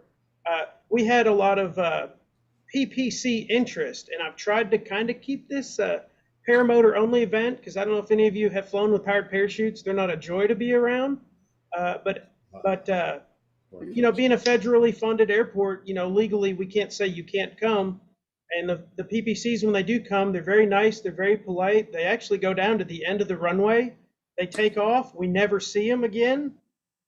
You don't even know they're there. So I was talking to a PPC buddy of mine tonight. Actually, we ran into each other at the restaurant, oddly enough, in town there. And he was asking me, how many PPCs were coming out. Right now, I think 3 powered parachutes are in fact coming out to the event. That's all I know, but there may be more. But Hey, Cody, real quick, I don't mean to interrupt, but for all the people that are new and are listening to this podcast for the first time and they don't know the difference between PPC and PPG, can you quickly let people know what that's about? Yeah, so you hear PPG, which is what we are. We do powered paragliding, and then you have something that's been around, I'd say longer than PPGs, is called a PPC. That's called a powered parachute, and they're generally a 3-wheel, large trike-looking frame with a big motor on them, generally 400 cc's or larger, flying a different style canopy than we use. It's more of like a parachute design. So that's a powered parachute. Actually, my first flying I ever went to was a powered parachute flying. And that's where I met Dave Purdon. If any of you have heard Dave Purdon, he has a flying. And Dave actually back in 2012 sold me my very first paramotor wing. So it was kind of neat. They have a lot of PPCs at Purdon's flying, and what's even worse, if you thought the PPCs were bad, they have a lot of gyrocopters at Purdon's flying, which, yeah, and I don't know why. Do you know what that's all about, Shane? JP, they also have the power hang gliders too. Yeah, the powered hang glider was there with the gyrocopters, and those are some sketchy. So when you're talking about coming into land on a PPG, you're doing 20, 25 miles an hour before you flare or whatever it is. These gyrocopters are coming in 3 times that speed with gigantic blades spinning around. I was so glad to be on the ground every time one of those landed or took off. I was like, dude, there's just no way. Giant rotor factories, like. It's none of my business why they allow them, but I don't think it's right just for the safety factor. I mean, we're slow compared to those, and we do not put out the rotor nor have blades spinning openly. That place isn't an like airport either. That's just a soccer field. Yeah. So I don't know why. I mean, they're kind of cool. It's neat, but after the initial novelty wears off, it is a little bit of a safety concern. As for PPCs, sorry. Go ahead. Yeah, no, go ahead. Go ahead. Go ahead. I don't have a problem with PPCs. PPCs are fine, but the gyrocopters, yeah. I personally don't have a problem with PPCs. I have no concerns of flying around them or near them. I know to stay away from them because they do produce a heck of a lot more rotor and can really tear up the air for us if we fly behind them. With that being said, just don't fly behind them. It's pretty simple. As for any other aircraft, I mean, as long as we're all safe about it, I'm all for it. I just kind of don't like gyrocopters when I'm flying in the air. That's just me. The only air traffic you're going to see at this flying is the PPCs. What we do as paramotor pilots, and Dave every once in a while might have a plane coming in to refuel. I've got a couple buddies flying in the middle of the day just to show off some cool airplanes. I've got one guy that's supposed to be stopping in on the way back. It's a P40 known as American Dream. I forget his name. Tom Richards flies that. He did a demo at Sun and Fun this year, and he's supposed to be stopping in on his way back from Oshkosh and showing off that beautiful World War II plane, that P40. It's gorgeous aircraft, so that'd be kind of cool to see. Other than that, there's no other, kind of aircraft flying when we're flying that we have to really worry about. And you guys are going to put up a modem, MOD. What is it? MOD? Nodems? Dave's going to issue nodems. A nodem, I think he said up to like 15,000 feet or something crazy. We've got the Tater Hill free flying. That's the week before our event.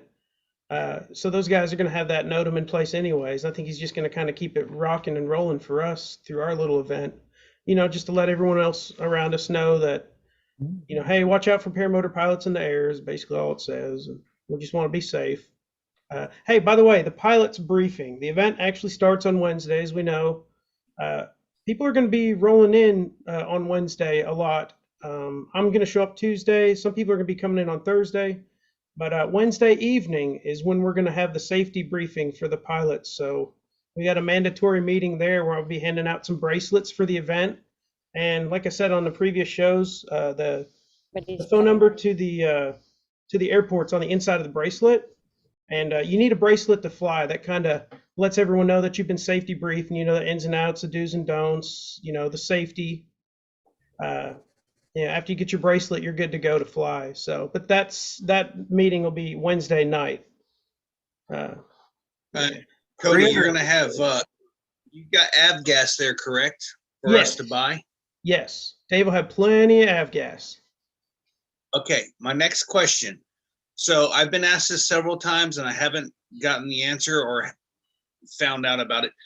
How do there's no pre-registration. When you get there, we're paying cash to whoever for, how's that work? So when you get to the event, in the FBO there's going to be some papers stapled together with some rules and some more safety, and hidden in the literature there's the gate code to get in and out.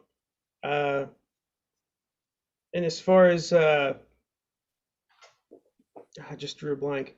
What I'm sorry. What was the question again? So how do we either pre-register or when we get there? Yeah. How do we pay? Okay. So Dave, the airport manager, is who you will pay for camping. I've been promoting this event and hosting this thing out there. Well, Dave really hosts it. I just kind of promote it. I don't make a penny off this thing. Dave charges for camping and that's it. You know, it kind of helps pay the bills around there a little bit for him. And then, we have t-shirts. We've got some stickers. The link went live today for t-shirts, by the way. Sean, you're more than welcome to drop that in the feed there. If anyone wants t-shirts, I think we sold a little over 20 shirts already. Just launched that a few hours ago. I'm going to have to fix the link tomorrow, though, because it only launched that campaign for the shirts for like a 12-hour period, oddly enough. I don't know why. So that link will be fixed tomorrow, but you do have till midnight tonight to order some shirts. Everybody wants shirts at these events, so this is kind of the best way to do it, to where you don't end up with, maybe 20 or 40 shirts at the end of the thing. You don't know how many people are going to buy them and whatnot. So, and they're really cool. You guys should check them out. Really, really cool shirts. With 300 pilots plus JP, it should be a good turnout. Yeah. So I got some cool stickers too made up for the event. I'll have these at my camper. These are some indoor-outdoor decals, high quality. So if you guys want a sticker, come on over. Be selling those probably $4, I think. Cody, you were saying it's in a valley. How tight is that valley? Does that point a bit of a restriction in flight? I'm sorry, Walter, you were cutting out a little bit there. Sorry. You said the airfield is in a valley. Yeah. Does that cause any restriction, like in area to fly? So it's a very large fish bowl. If you ever get on Google Maps and open it up, you just look up Johnson County Airport, and you can kind of see the mountains around the airport. Really, the only no-fly zones we have is there's a prison just over one of the mountains, and they don't want us flying over the prison throwing drugs out. I don't know why. So that's really the only restrictions right there. I can think of off the top of my head. And Shane, you were right.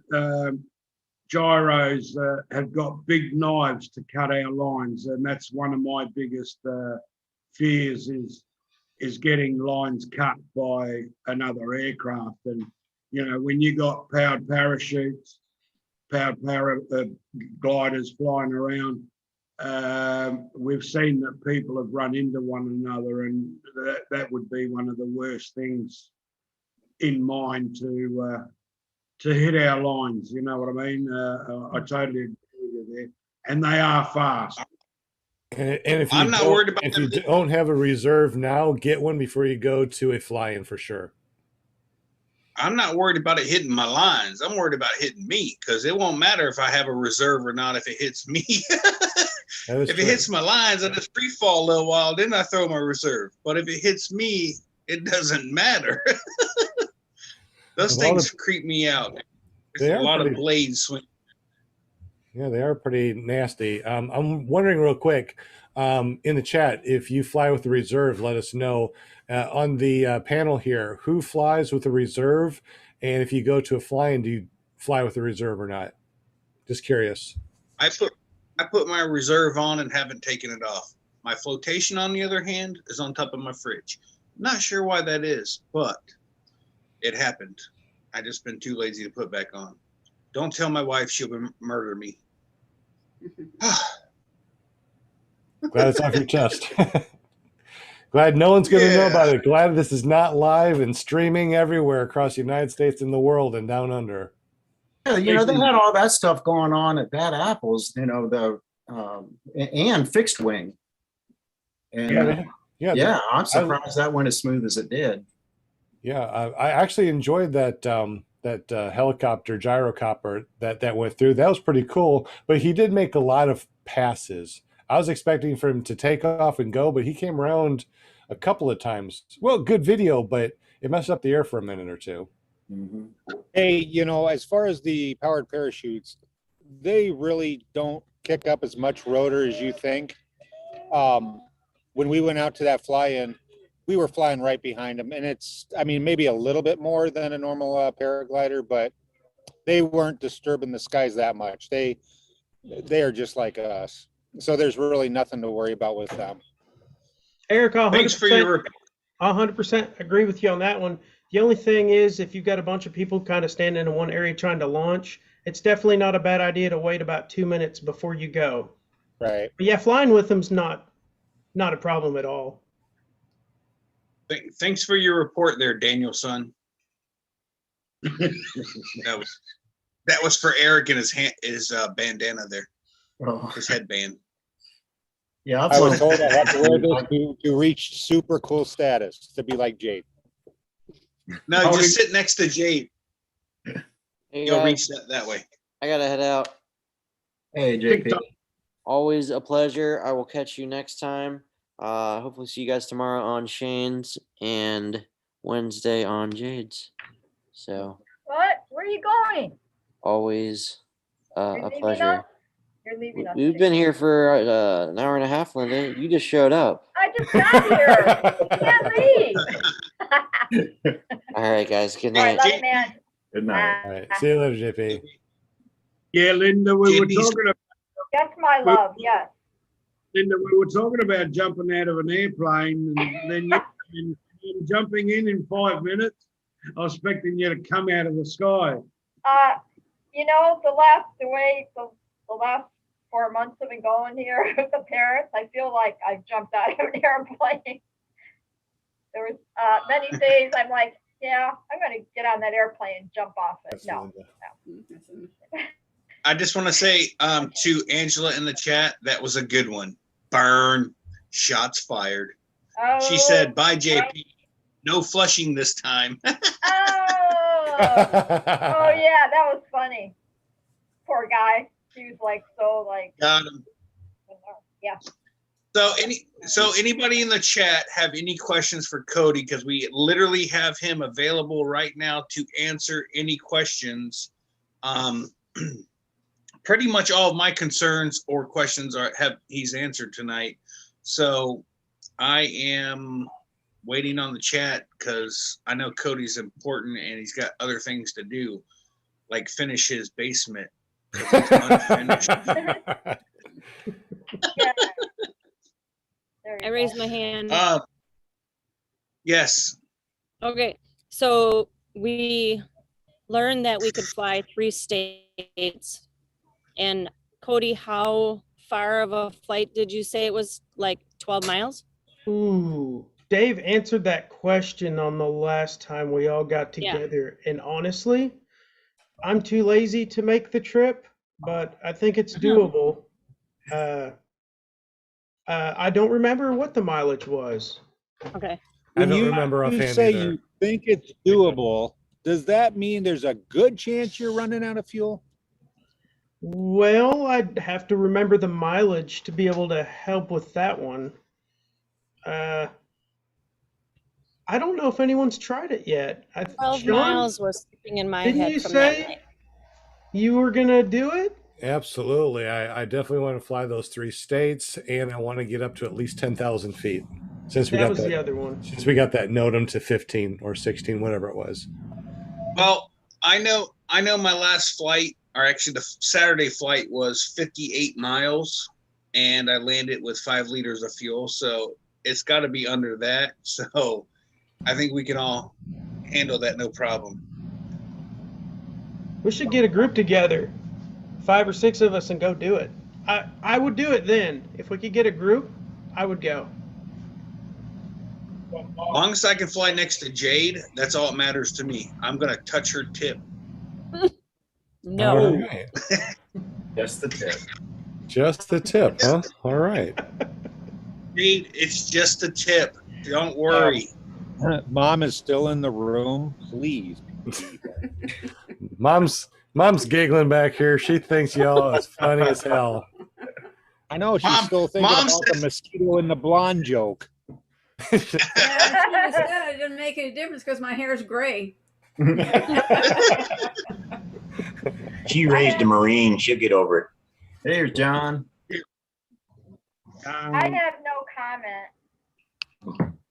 Just saying. I'm an old Marine, so I came back home from boot camp, and I said, "Pass the effing salt," and I'm like, "Wow, did I really just say that?" All right, they're like, "Here's the salt, sir." So she's been around it. My wife's been around it. Everybody's been around it. It's no big deal. On the show, everybody has a clean mouth as best we can. We try to curve the cussing. But if you ever meet me outside of this arena, you'll understand I am a Marine, and I may say a wordy dirt every once in a while. Oh, yeah. So be All right. prepared. It's all good. Cody, what do you fly? So I fly Yeah, foot Cody, launch and what- trike. Sorry, go ahead. I was going to ask you what your equipment was, but go ahead. Yeah, Sorry. so I sell Power to Fly. I'm one of the Power to Fly importers. I've got a paramotor school called Smoky Mountain Paramotor, and we sell Power to Fly brand as well as ozone gliders. So I fly a Power to Fly RS model with the Moster 185 foot launch, and then I also trike launch because we teach both here. So it's kind of fun to go back and forth. Very nice. Ooh, I have never flown an ozone wing yet. I've only flown, actually, I take that back. I've trained on a 30-meter ozone during school, and then I bought the Nubiak 27-meter wing, and that's the only 2 wings I've ever flown outside of an SIV course. So, okay, let me tell you what happened. Sunday, as I slide out of my seat, somehow I threw my back out on landing. So I had to circle back around, readjust, and land with the back that was out. It was pretty good. Video's coming. But I've been on pain meds ever since. And so they're kicking in now. Sean, by the way, you're pretty awesome right now. Just so you know. I'm killing myself. I've heard so many that's what she said jokes in my head tonight because of this pain med thing. It's been pretty good. Yeah. Oh, and don't drink alcohol on pain meds, just so you know. That's soda pop, so we're okay. That's good. Yeah. It's a White Claw. Just kidding. I can't. White Claw. That's gross. So he's on pain medicines and edibles and alcohol. No wonder you're feeling so good. No, I got a commercial driver's license. I cannot be on nothing that doesn't. No THC. Holy crap! It is Now- kick. These are kicking pretty good right now. Sounds like it's kicked in. Poor Cody, he's kicked in the background going, I just came here to tell about moonshiners and you guys just keep on talking all over me. I know. I seriously. So I went to the website to look at the shirts. The shirts are, what are they? Is there a price difference on if some guy like myself that's fat that needs a 2X? Is there a price difference on that, by the way? No. It is $1. But I didn't see a no, price it's a, difference on like a 2X versus like a medium. But there are two different styles of shirts to choose from. Some people like the tri-blend shirts. They're a little softer. And then they've got that other, it's kind of a higher quality t-shirt material. It's a little bit less expensive. So if I click on the premium unisex tee out of medium, it's $24.99. If I go to the 2X, it's $1 more, which is not a big deal.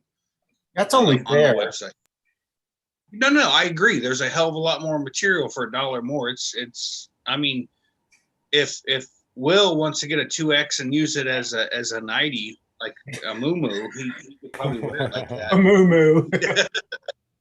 As long as it says first implied, I'll wear it. But yeah, no, I'm after the show. I'll actually want to order one tomorrow because I don't know what I'm doing right now. Yeah, did we put? Oh, yeah, he did. Bonfire.com. Is that right? Do what? Yeah, yeah, he's on Bonfire. Bonfire.com, and then it's like / 5th Annual Moonshiners Fly-In. The link is in the feed there. Yeah, I put it in. Yeah, I put it in the chat already, but I'll drop it again real quick for the people that haven't seen it. Yeah. If you guys want free stickers, you need to send me your correct address. Apparently, I've been sending stickers to old addresses, David Wolf, but he finally got his, so that's good. So okay, I just dropped the link in the chat again. So what's the difference then between I know what unisex means, but what's the difference for a guy to order a unisex versus well, they're both unisex, aren't they? So it's the tri-blend versus the premium. Correct. Okay, so what's the difference there between those two? The tri-blend is, I guess, made of more materials. It's actually a little bit softer. I wear a lot of tri-blend shirts. They're a little bit more expensive. The qualities are a little bit better. The shirt you're wearing, it looks like maybe might be like more of a premium style t-shirt and not just the cheapest thing you can go buy at Walmart. So with that being said, your tri-blends are going to be a little bit more expensive. They're a higher quality materials. That might be like what Mark sells, Shane. You know how soft that is, his shirts? Yeah. So, Cody, is there a chance if people didn't pre-buy shirts that they could buy them there? I know there's probably a limited selection or whatnot. Yeah, so unfortunately, my graphic designer got to me a little late on getting the design stuff to me for my stickers for the event and the t-shirt. So unfortunately, I hate to say, if you order a shirt right now, it's probably not going to be till you buy the fly-in. This batch ordered before midnight tonight are going to start shipping out on the 27th of July. I don't know how long it will take to get to you. Some people might have them before the event, but I can't make any promises to that. So I've got a lot of people too that, they're buying shirts and they're not even coming to the event. So yeah, that's kind of the bummer. I didn't get this thing done in time to actually have them for the event, but every year, everybody always wants shirts. So we made some nice ones this year. I'm really happy with how they turned out. So if you order it by midnight tonight, you'll get it by the event? It's not promised. Most likely not. I would just say no. Okay. With that being said, when I created the campaign this go around for the shirts, they didn't give me a time frame to set up, and it just defaulted to a 12-hour campaign. So tomorrow, I'm waiting to get an email back from Bonfire on what it takes to get an extended campaign. So they're not like a 12-hour release. It'd be like a 2 or 3 week order time frame. Okay. Well, Cody, for a promoter, I'm saying that you've done a very good job so far. This is your third show that you've come on and talked to us about this event, giving us great advice or information. And so far, I mean, I don't know about the rest of you guys, but every day we have we have talked. At least somebody on this panel has talked to me about the fly-in. We are so excited, can't wait. I've got friends that are doing Airbnb that's just around the corner, I guess 6 minutes or 6 miles, whatever it was. From there, I'm traveling, I think it's almost 700 miles to get there. I'm ready to go now. I mean, just because I don't want to work, but I'm super excited for the new area. Flying in mountains. I'm from Florida, so everything's flat here except for a few things. There's a couple hills here, but for the most part, it's all flat. And I just love flying in the mountains. With flying in the mountains, any concerns that you can give us, that any advice you can give us about flying around these mountains or hills, whatever you want to call them, for new people that haven't flown around them? Well, yes and no. So, I started my PPG adventure in 2012, and I live in East Tennessee, Knoxville, Tennessee, to be specific. And we've never had a problem with mountains. We don't fly really close to them, though. Most everything is kind of flat for where we are, other than the Great Smoky Mountains. And the ridge we fly, that's the Great Smoky Mountains. If we get up high enough, we can go over them, but typically we're not trying to fly low over them, if you catch my drift there. So flying in the mountains, I've never had a problem with it here. I've been training guys. This July makes 7 years. None of them have had problems with flying here during the mountains, around the mountains. We don't really fly in the middle of the day here. Right. I know there's some free flying sites in Chattanooga and Dunlap, Tennessee, which is about less than 2 hour drive from here. It'd be really cool if we had some free flying sites here, but there's just no real good spot for it. So in regards to flying at Mountain City, there's kind of one big ridge really close to the airport. It depends on what the wind's doing that day. And of course, the sun, shining on the mountains versus your shaded spots, stuff like that. But you don't really need to get close to them. So, if you've never flown around mountains, just don't go around the mountains. There's plenty of flat around there. So is there any concern about windward side and the other side? What is the other side? Leeward. Leeward. Yeah, I'm not a free flight guy, but I would say stay out of the shadows. Okay. And then, pay attention to the wind direction. You definitely don't want to get on the backside of a ridge that the air was coming across the mountain. Of course, you've got your low pressure, high pressure, ridge lift and whatnot. So again, I'm not a free flying guy. We typically avoid stuff like that, but I would say stay away from the mountains if you're worried about it. Some guys will sit there and just go back and forth on that mountain, depending on what the air is doing that day, and say, man, I didn't really have to use my motor that much. But that's rare. That's very rare. So just go out and fly the fishbowl is what I call it. And you'll be just fine. How many square, how big would you say the bowl is? Is it enough for 200, 300 pilots to fly around, or should we climb and head out? Yeah, so again, this may be my 6th time ever flying there. So with that being said, it's a pretty big area. You can go as far as you want down to the lake. Let me pull it up on Google Maps here. It's a big area. And when you said Dunlap, Tennessee, I wanted to say that my belly Dunlapped over my belt, just so you know, because I'm a bigger guy. Oh goodness. Yeah, if you can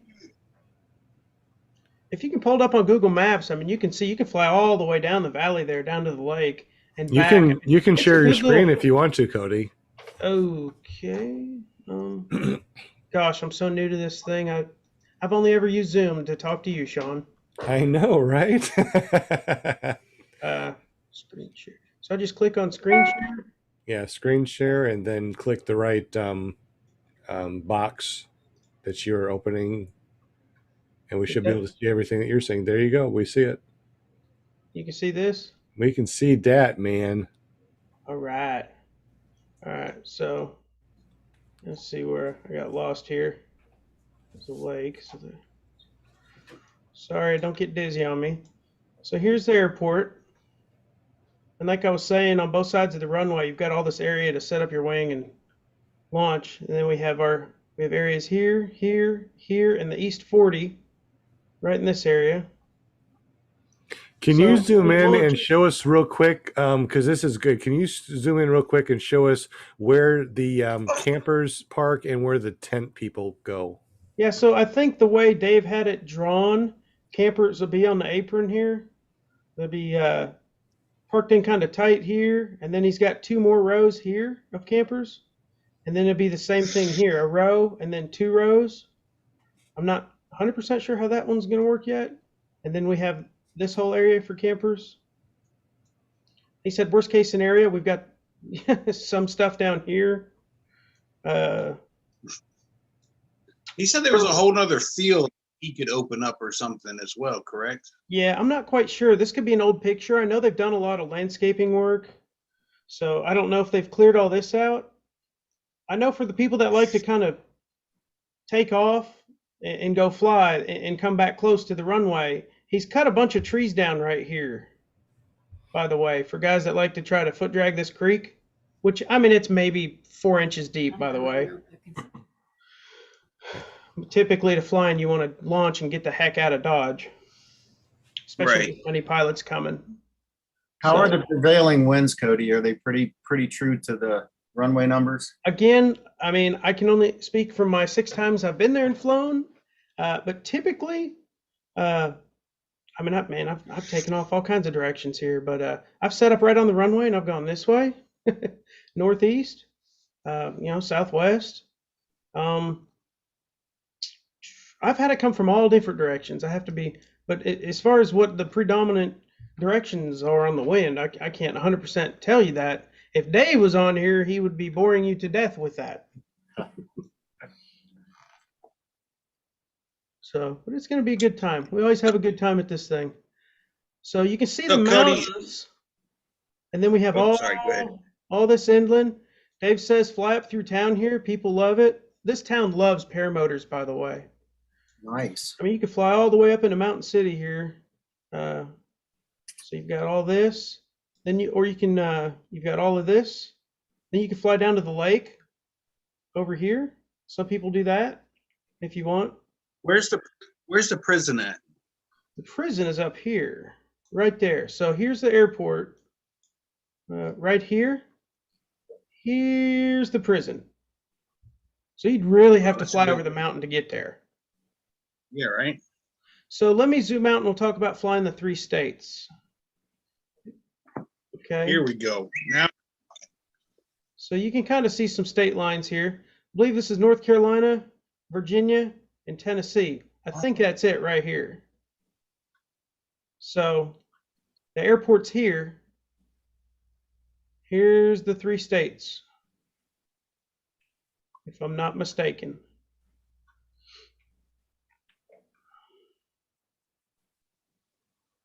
Yeah.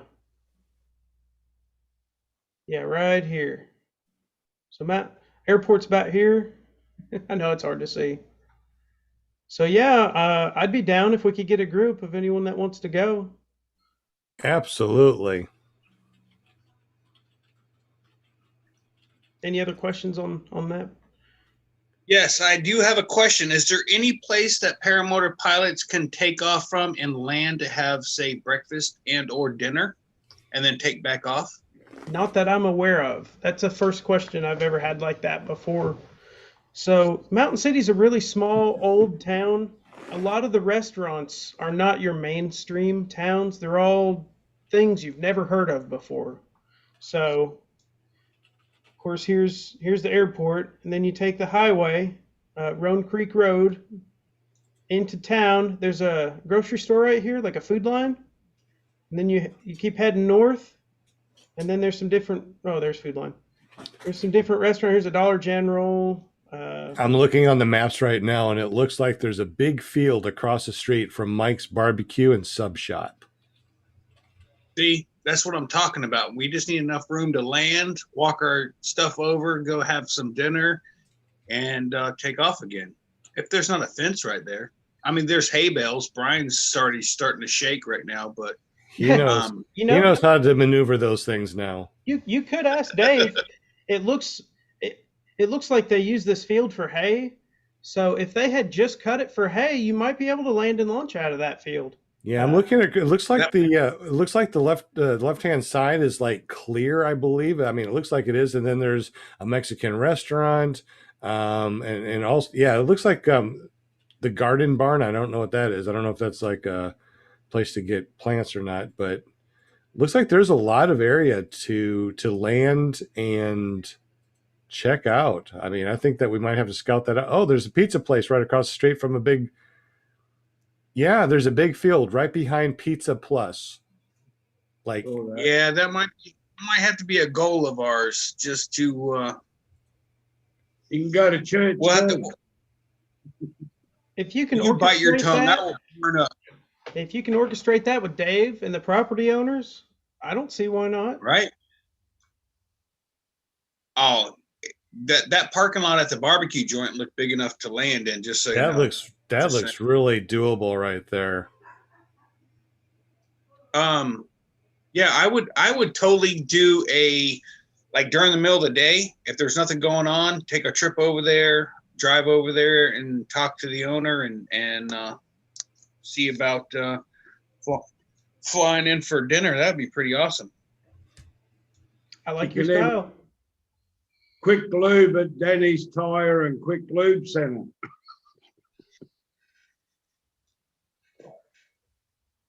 Got to lube your harness. Oh, I heard two moans on that one. I see a Food Line, so we can go to Food Line, fly in there. There's a big area, and we can just go in there and get a sub or something in Food Line. Oh yeah, Cody, how far is Food Line is a grocery store? How far is a Walmart from there? I don't even know if there is a Walmart. There's a Dollar General, and that's right next door to Food Line. I'm talking about getting food because I'm not dragging all my food 700 miles. Yeah, he's not dragging campers. There's a couple Mexican restaurants. There's Pizza Plus, which is very good. Oh, it's awesome. I love that place. There's a parts store. Anything O'Reilly's, McDonald's, Poblano's Mexican Grill. There's a seafood place here that was pretty good. I can't remember. Sherry's Chicken House is really good. KFC, Taco Bell. Yeah, look at right behind the Taco Bell. There's a Farmer's Barbecue. I don't know if it's an actual barbecue place, but look at that big field there. This? Yeah, right. Yeah, look at that. Oof. I don't know if it's. I don't know. I mean, it looks like there's a Taco Bell and a KFC, so I don't know if they used it, but that's a nice big field. It looks tall. This stuff looks like brush. Well, look, it says that there's a KFC and a Taco Bell, so I think that's probably. Oh, that's right. These are brand new. Yeah. Yeah. So that might not work. Yeah. But yeah, it's a small little town. Not much around. But there's places to eat for sure. Look at okay, so there's a Flip's Grill fast food right across from a big, right across from the Dollar General, and right behind the Dollar General, there's two fields. It looks like a baseball field and another field right above it. Here? Right where the Dollar General is, and across the street, there's a Little Caesars Pizza and a Flip's Barbecue. This Dollar General? Yeah. Yeah, look at that. Look at behind it. There's a field behind it off to the right. Yeah, to the right of the Dollar General. Oh, a ball diamond. Yeah. Oh, right here. Yeah, the diamond behind it. The only thing you got to be careful of is there are power lines that follow this road. Something to keep in mind if you're trying to come in here. So. Man, you guys are hardcore. Maybe I'm just lazy. I've been doing it so long. Yeah, I mean, look right across the street. There's Flip's Barbecue. There's Little Caesars. You know? I mean, power lines, you run into them, you'll be shocked at how much pain it'll cause you. I mean, really. Dirt. But yeah, that baseball field right there. I mean, as long as you don't ask me to land on home plate, I'll be all right. You could do it. I don't spot land very well. I have reduced, I will tell you, I have reduced my landing zones from area codes down to a parking lot, just so you know.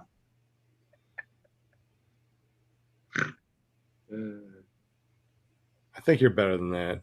You're not giving yourself enough credit. Yeah, my wife says the same thing. But where'd your mom go, Sean? She had to go check something, so she had to.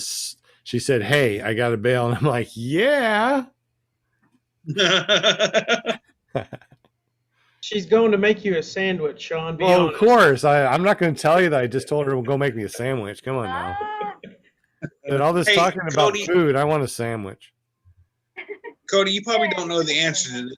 Do you have any idea what the aviation fuel is? What the cost is? If you don't know, it's fine. I just was kind of curious. Yeah, I don't have the price on avgas. You can call the airport at any time tomorrow and get a price on that. What's avgas cost these days? Is it roughly like $4 or $5 a gallon? I have no idea. I'll let you know tomorrow when I go and get another 10 gallons because the weekend's coming soon and I'm all out of it right now. So I'm not a fan. And get 10. Yeah, I don't like avgas personally, but it's just personal preference. Doesn't matter. I'm not a fan of it either. Notice I said fan, like butt fan. Ah. Oh my God, Sean, your jokes blow me away. See what I did there? Yep. See what I did there?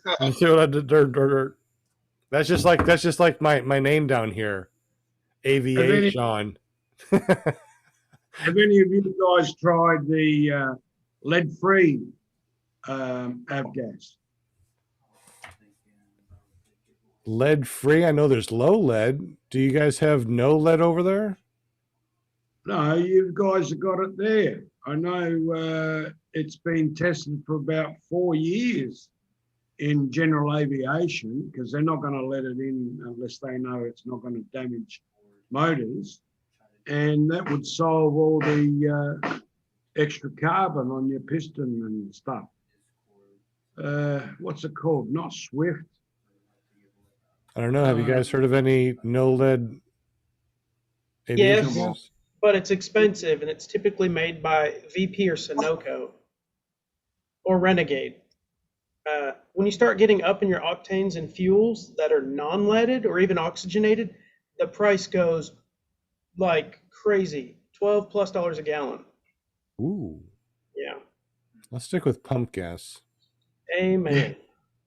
Yeah. I'm at 133, I think, hours on my motor. It's been nothing but, I shouldn't say it's been nothing but, I did accidentally buy some non-ethanol cheap gas once. 10 gallons of that, ran that, and then went back to avgas. And when you go to school and your instructor says, do this, buy this, use this, you pretty much stick to that. And that's what I've done. I've really never had much problems with anything with my motor. Since you normally do avgas, but you did do 10 gallons of regular pump gas, non-ethanol, could you tell any difference in power? I didn't notice anything. I was kind of scared to run it, to be honest with you. Like I said, I literally bought the low octane non-ethanol by mistake, and I'd already mixed in the oil and everything. I was like, screw it, I'll run the 10 gallons and then go back to avgas. But I didn't really notice any difference one way or the other. I do fly with a guy that buys the cheap stuff, non-ethanol, and he's flown it with whatever two-stroke oil he has that day. and he's never had an issue with his motor. So when it comes to this topic, I mean, everybody has their, it's better, not better kind of opinion, but I didn't really notice any difference in my motor. It didn't run any different. I didn't notice power difference. Again, I still hear my instructor in my ear on takeoff and landings. I got over 300 flights. So he said to buy avgas, and that's what I stick with. So They'll have avgas for now. Moonshiners. It's $5.30 a gallon. Say that again, Will. $5.30 a gallon at Moonshiners. Avgas. Okay. Is that about what you pay, Shane? I'm going to tell you something that's probably going to make all y'all be like, this guy's an idiot. So I go to the airport, I give them my name, I get 10 gallons of fuel, and I leave. I don't even look to see what it is. They could be charging me $50 or 50 gallons. I wouldn't even know because I don't look at it because I'm just wanting to go fly. Actually, now that I'm saying that out loud, let me check my bank account real quick and see. Avgas $1,295. So I wouldn't. Oh my goodness. We agree. You're an idiot. Ooh. Yes. Hey, I'm okay. Listen, I've never claimed to be a smart man. I'm just saying. Hold on here. Let me go back. Will, you said it was how much? $5.30? Yeah, $5.30. Right, times 10 gallons is $53. So let's see what Shane pays for his 10 gallons. All right, hold on here. 53 gallons. I gotta get through all the McDonald's transactions. It's probably more than the avgas.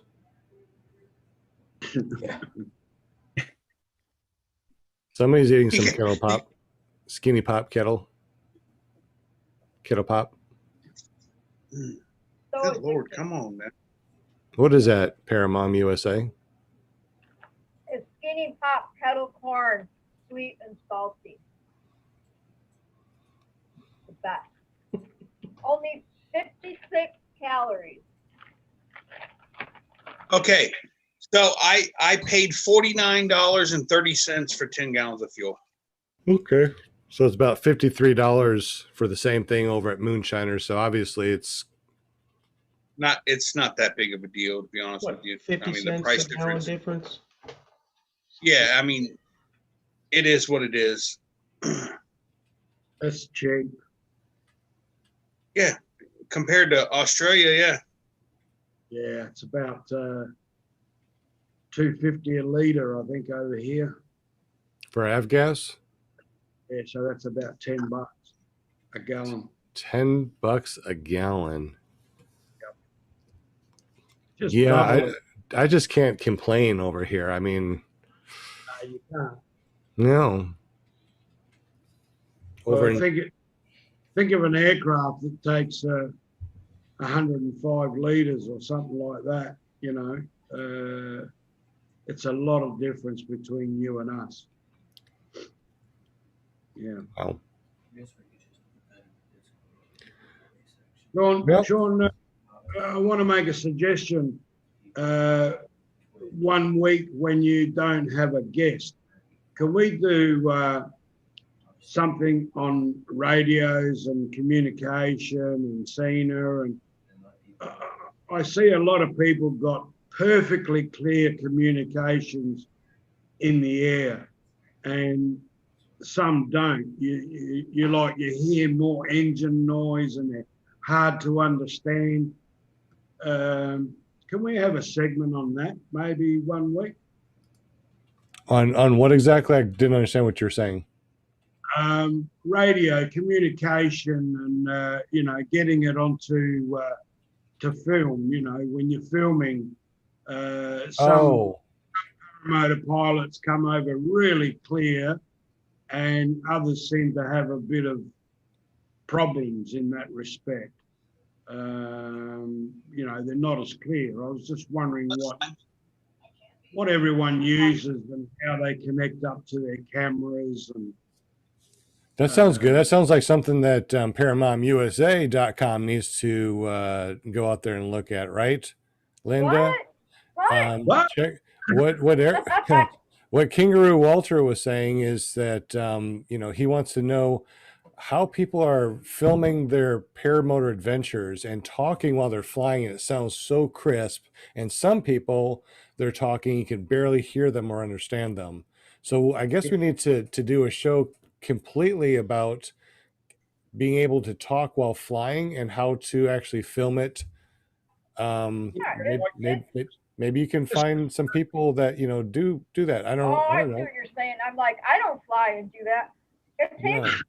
It takes. No, just keep it in mind, and say over the next couple of weeks, just notice people's vlogs and sort of rate their communication compared to others. Well, WillFlyPPG.com, he does really good video. Do you do voiceover, Will, or do you actually talk on the GoPro when you're flying?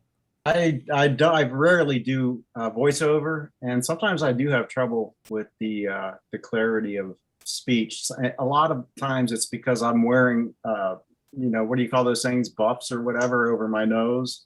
The things you pull up over, that muffles the sound a little bit. That would be an interesting topic. Yeah. Have you guys noticed that the cheaper mics seem to work better with the GoPro when you're flying? Really? I noticed my mic not be as good as it used to be with the GoPro with the micro avionics. It used to be that thing was clear as a bell. Yeah. I tried several, and I know the cheapest one I had worked the best for me. Doesn't mean it was good, just better. Kyle has a video on that too, doesn't he? On his setup. What about engine ignition noise and stuff like that, John? Do you get any of that? I don't, but some people do. I've noticed some people have had problems with ignition noise. Yeah, that's what I'd like. What about Anthony Bella? His videos are pretty good. His sounds okay, right? Anthony Bella. Sean, that one time, I think you were flying during Tuesday night show, and you were just using your earbuds from when you got your phone, and the sound had never sounded better. That was incredible. Yeah, that was just regular earbuds. I got I think it's a GoPro 11, so I had the lightning connector, and I just ran the lightning connector. I'm into it. Had on a chest mount, and then I put my earbuds in, and then my muffs over that, and then I put just a foam around where you normally talk to the microphone. So when I was flying, I was just holding it like this. But I think a boom holding it like that would be even better. But they said that the audio was crisp and clear. That's pretty awesome. Yeah. So you want to go cheap, go cheap. But I got myself a Bose pair. I just got it. It's noise canceling. So I got the noise canceling Bose set, the cup that goes on top, and the microphone with that foam around it. That is the best thing I think I've ever done. Really? What is I can't stand to fly when I can't hear that motor. Well, it's nice when you're flying, you can't hear the motor. It's like, I want to hear it. I'm always wanting to hear it. You want to hear the motor? Yeah, I want to hear what it's doing back there. I don't blame you, John. I don't blame you. Yeah, that kind of makes sense to me. I don't know, you guys, when you have all this stuff going on, sometimes you got to be careful because you're all focused on, oh gosh, do I sound okay? Hope my video's all right, this and that. When you should be focusing, like watching where you're going and you're flying. Well, good thing when you're up in the air about 1,000 feet, you can close your eyes for a minute and you're not going to hit nothing. Yeah. Walter was asking about interference though, but I noticed I have one video that sounds terrible. It was because I was on my cell phone at the same time, and the cell phone was causing the interference.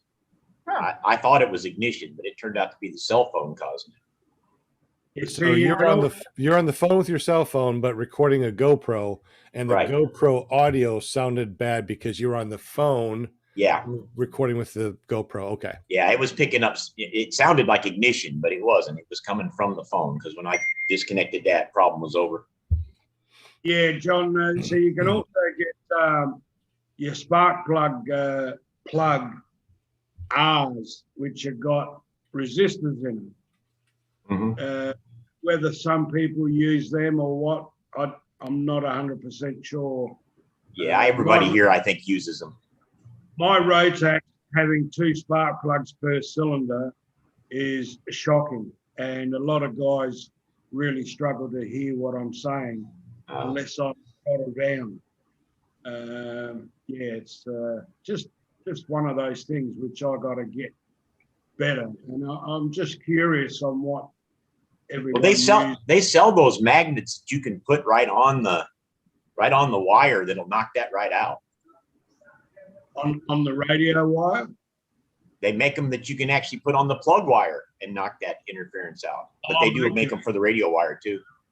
Yeah. I've got a set of them here. You talking about the ferrites, John? Yeah. Little ferrite snap-on things? Yeah. Yep. They work. Yeah, see, Carl O's always pretty good too, and I know he uses cheap mics and stuff like that, doesn't he? Yeah, he does. And it seems to make a difference. Maybe the better quality they are is they pick up more crap. I don't know. I got a question for Cody. So, do they have a 2-meter radio, or do they use aviation radio at the airport? Dave will be walking around with one. With one what? Yeah, like an aviation radio. Honestly, I wish Dave was on here to talk about that. Some guys like to fly with radios. Most of us don't. So typically there's not, going to be anyone on the ground running, okay, you're clear to land, come on in kind of thing. But I know you guys like to hear what's going on around you. With that being said, with the NOTAMs in place, I don't think you're really going to have to be concerned about radio air traffic as much as you are just the other paramotor pilots around you. So right. I'm not a big radio guy. I like to use my phone and my Bluetooths. So, just kind of keep an eye out for everyone else. If you want to do the radio thing though, Dave, there'll be a frequency that you can be tuned in on. And if he's got an inbound or an outbound going, he'll let you know. But typically what he does with that is he's got that little yellow Jeep. And if you're flying anywhere near the airport, he'll come up and down the runway a time or two with the lights flashing on that Jeep. That means clear the end of the runways. I've got one coming in or one about to go out. Right. Yeah.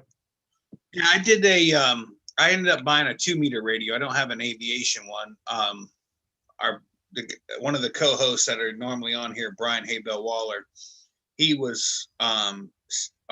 always said that he doesn't like it that most of the pilots don't fly with even a 2-meter radio. So I went out and bought one. It's not an aviation one, but I was just kind of curious, just kind of giving information for anybody that may or may not have a aviation radio. But just since I'm hearing you're talking about it, tell me some of the pluses and minuses about carrying it at this fly-in, because I'm curious. Maybe this is something we make a thing. Entertain me. Yeah, please. I was going to ask the same thing.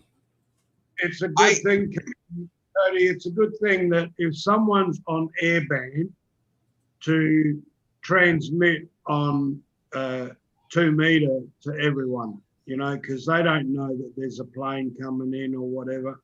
So if you've got someone on the ground that is on airband, let them transmit to 2-meter that there's an aircraft coming in. It's always a good idea. Okay, I like that. Well, the reason I got the 2-meter is because Brian, when we set out to do something like going to fly to 3 states or the 3 states or what have you, there's no communication with people. Such as Will and I, we were going to go do a Mile High, and he had engine trouble, but we didn't have communications. So I think if people had a 2-meter radio, they could at least, contact one another. I got the Cena, but unless you're damn near doing a wingtip touch with each other, you're not going to get good reception. You're not going to be able to talk to one another very well. Yeah, I've used the I pretty Symons much since use 2015, and we've not had any problems with them, but we're not doing Bluetooth to Bluetooth. We're just doing a mass 4 or 5-way call. If there's 4 or 5 of us flying that actually want to talk to each other. Yeah. Not had any issues with that. we do. I mean, if I call you, it's great, but Bluetooth to Bluetooth, you have It's to horrible. almost be. Yeah. Yeah, you almost have to do. So I pretty much bought a $200 earbuds to listen to music while I fly because it ain't worth it for anything else. But I did go out and buy the 2-meter radio just so that if Brian and I wanted to communicate during flight, or anybody else, we could all set up a bandwidth and go from there. Does if you're listening to music on your Cena and Waller calls you on 2-meter, does that cut in? Yes and no. I have a separate speaker, if you will, in my headset. So I would have to hit pause, click into Brian, say whatever to him, and then move on. But I've yet to use it. I've carried it since I had it, which has been probably the last 10 flights. I've never even turned the thing on, but I have it for whatever reason. I'm just getting used to carrying it for situations such as flying with Brian or whatever. Shane, that's the problem with the aviation radios when you're flying these things, because they're all push to talk by regulation. And push to talk is not convenient when you're flying a paramotor, Right. And so other than, calling a tower or something before you take off, or maybe when you're approaching an airport, maybe if you don't normally go there, aviation radio doesn't do us a bit of good, That's a big point because I'm hands-free, John, so yeah. I've always pushed to talk. You have the push-to-talk Bluetooth that you can put on your throttle, though, right? Well, yeah, you could. I mean, you can do it. I'm just saying, but it's something else you add, and pretty soon, we're going to have cockpits and wings and 2 engines. The whole idea here is to fly with a little bit of nothing, right? Right. Amen. Hey, John's making a damn good point. We're all laughing at it, but it's true. Before long, we'll have GPS 12-inch screens and radios hanging out of every pocket. Yeah. I like John. Man. That's what I have. So I just want to say something real quick. Back in 2015 at Beach Blast, I sat in on a USPPA instructors only meeting, and that safety item came up. Hey guys, what are you doing these days with instruction with your students? And then of course Bluetooth came up. I've been using that ever since. The idea of a student having to really kind of take his hand off a brake toggle or reach over and hit a push to talk when he's hanging out of his harness having a hard time getting in his seat is not really the safest thing to be having somebody that's new to the air do. So to have a instant form of 2-way communication instantly between the pilot and the instructor is I don't know what else better you could do instantly. So I know my first flight in 2012, my first 2 flights, my instructor was talking to me on an FRS radio through my headset. I couldn't get in the seat those first 2 flights, and I couldn't reach over and hit a push to talk button to tell him, hey, I can't get in my seat. He's saying, okay, it looks like you're having a hard time getting in your seat. Just wiggle your legs for yes and no. And man, I tell you, my abdomen was killing me that next day, just kind of holding my legs up a little bit. So it's invaluable to have a instant form of 2-way communication. I truly do believe that now. I totally agree. And the real phone's quick, the best way. Amen. Yes, that's what we do. And real quick, Will Fly PPG says that he's got to go. So Will Fly, thank you very much for joining us and being here, helping me from the very beginning, because I was worried that we weren't going to have anybody on this panel. So thanks, bud. I appreciate you. Lots of fun. Thanks for having me. If you want to go over to his channel, willflyppg.com. He makes amazing videos, and he just put one out there. I haven't watched it yet. So if you go there now, watch it and put up a comment before I get there. I'm going to see that you watched it. So I appreciate y'all. I just subscribed, Will. Looks Oh, like a cool thanks, channel. man. I was checking it out. All right. Yeah, Will, where are you going? Are you going to eat again? Yeah. How did you know? Dinner's getting cold. That's exactly right, man. You know me, don't you, Eric? See you, Will won't fly in the morning. No. Good night, everybody. All right. All right, Will. Later, bud. Hey, Cody, if you want to see a real shit show of a channel, go to my YouTube channel and stop laughing when you get there. If you want to watch a very awesome podcast on Tuesday night, go to his channel too. That's right. Oh man, I got you all beat for a shit show. Oh yeah. Your last vlog was all right. Seeing four other powered parachutes in the air with you. That was quite interesting. what are you talking about?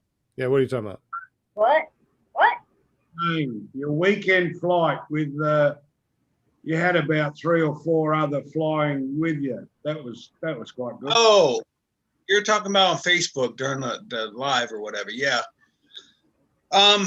Yeah, that was I'm gonna actually steal that off of my Facebook page and put it into my video as well. Just because it was actually some pretty good. Right now here in Florida, we have sea turtle season, which is the sea turtles come up at night. They go up on the beach, lay the eggs, and then go back. I've actually never seen this in person myself. But the first time I was flying, we were flying the beach, and I actually got on video a sea turtle going back out to the water. It was actually during the early morning, and normally they're under the cover of night. So it was pretty cool to see a sea turtle during the day, during a flight. So whenever I get around to finishing editing and getting that all together, there was a lot of nests and footmarks back to the ocean. I noticed. Yeah, it's like a highway right now. Yeah. Every morning you can go down the beach and it's just new turtle tracks everywhere. They come up, and you're talking turtles that are 200-300 pounds that lug themselves out of the ocean, go up and lay 50-60 eggs after digging a hole, cover it back up, and then lug themselves back out to the ocean. It is actually a pretty it's a pretty neat experience, and maybe I might even do it. You know what? Tomorrow night for my show, I think I'll go to the beach, and maybe during the show I just walk the beach, and then at nighttime maybe we can stumble across this turtle walking out of the ocean. What do you guys think about that? Be pretty cool. Yeah, if it happens. Yeah. And also when they start hatching, Shane, that would be another good one. That's the weird part. They come up in the middle of the, at nighttime to lay the eggs, but the baby turtles usually come out first thing in the morning or mid-afternoon and take off running to the ocean. Which, by the way, there's millions of these little turtles being hatched and running for the water. If seagulls, crabs don't get them before they make it to the water, then they got to make it through all the fish that try to eat them, and then they got to survive. Only a small percentage of these sea turtles actually make it. So it is the sea turtle's life is a pretty hard one I mean, if you really get into it. You say they lay 50 or 60 eggs at a time. Yeah.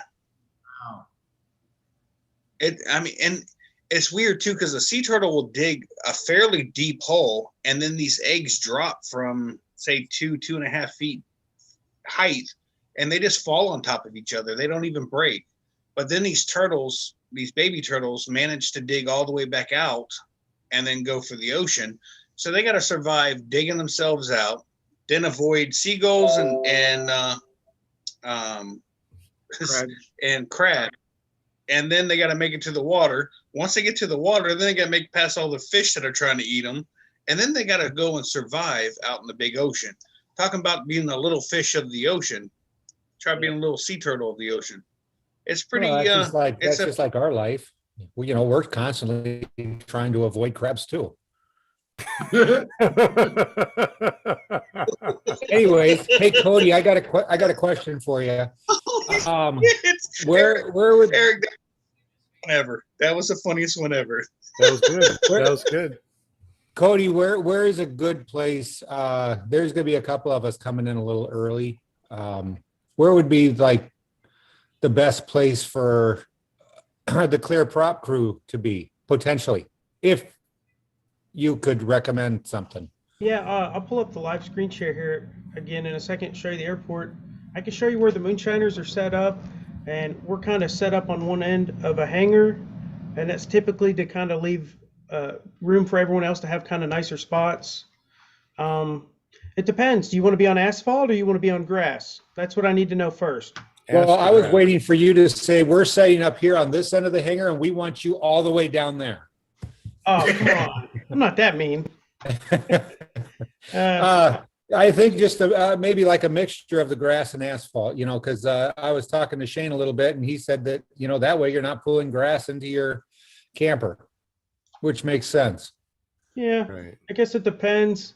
The prettiest spot on the property, in my opinion, personally, is this section here. They kind of call it East 40. We had a lot of campers park up here at the last fly-in. Again, people launch here. This is a really nice area, personally. Now, of course, you have the asphalt options here, which is a double row, here on the grass line, and then here again with the double row. And then we've got kind of this little spot right here next to this hangar. Yeah. Now, according to Dave, the food vendor this year is going to be set up right here on the end of this hangar, which is actually where we normally set up. So we've kind of got this little, from about maybe here to here on the side of this building. This gets wet. They don't park anything here. It'd be kind of cool though if they open that up for camping this year. So when Dave mentioned open up another field, it could be this, which would be fantastic. Overflow parking. So yeah, like some moonshiners will be right here.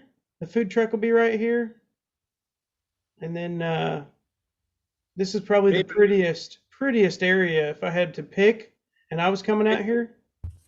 Even the other side of the runway, Cody, by the to the left-hand side of the windsock, that looks like a good area too. Right, yeah, right here. No, the other side by the windsock. Over here? Yeah, that looks like a big area as well. Yeah, this is again going to be areas that people can launch and land from. Okay. So those would be takeoff and landing areas on the sides of the runway. And as far as this area right here, this kind of gets kind of marshy. This is a wet area. There's a culvert that goes under the road here for drainage. So this area is wet. And then, of course, this is all water. This is the lowest spot, too. And then there's also another culvert here that goes under the road. And this is all drainage as well. But you can walk across this. It's very shallow. And you can set your wing up over here. A lot of guys set their wings up here, all through here, and launch. Some guys launch from here. All of this, actually. They launch all of this.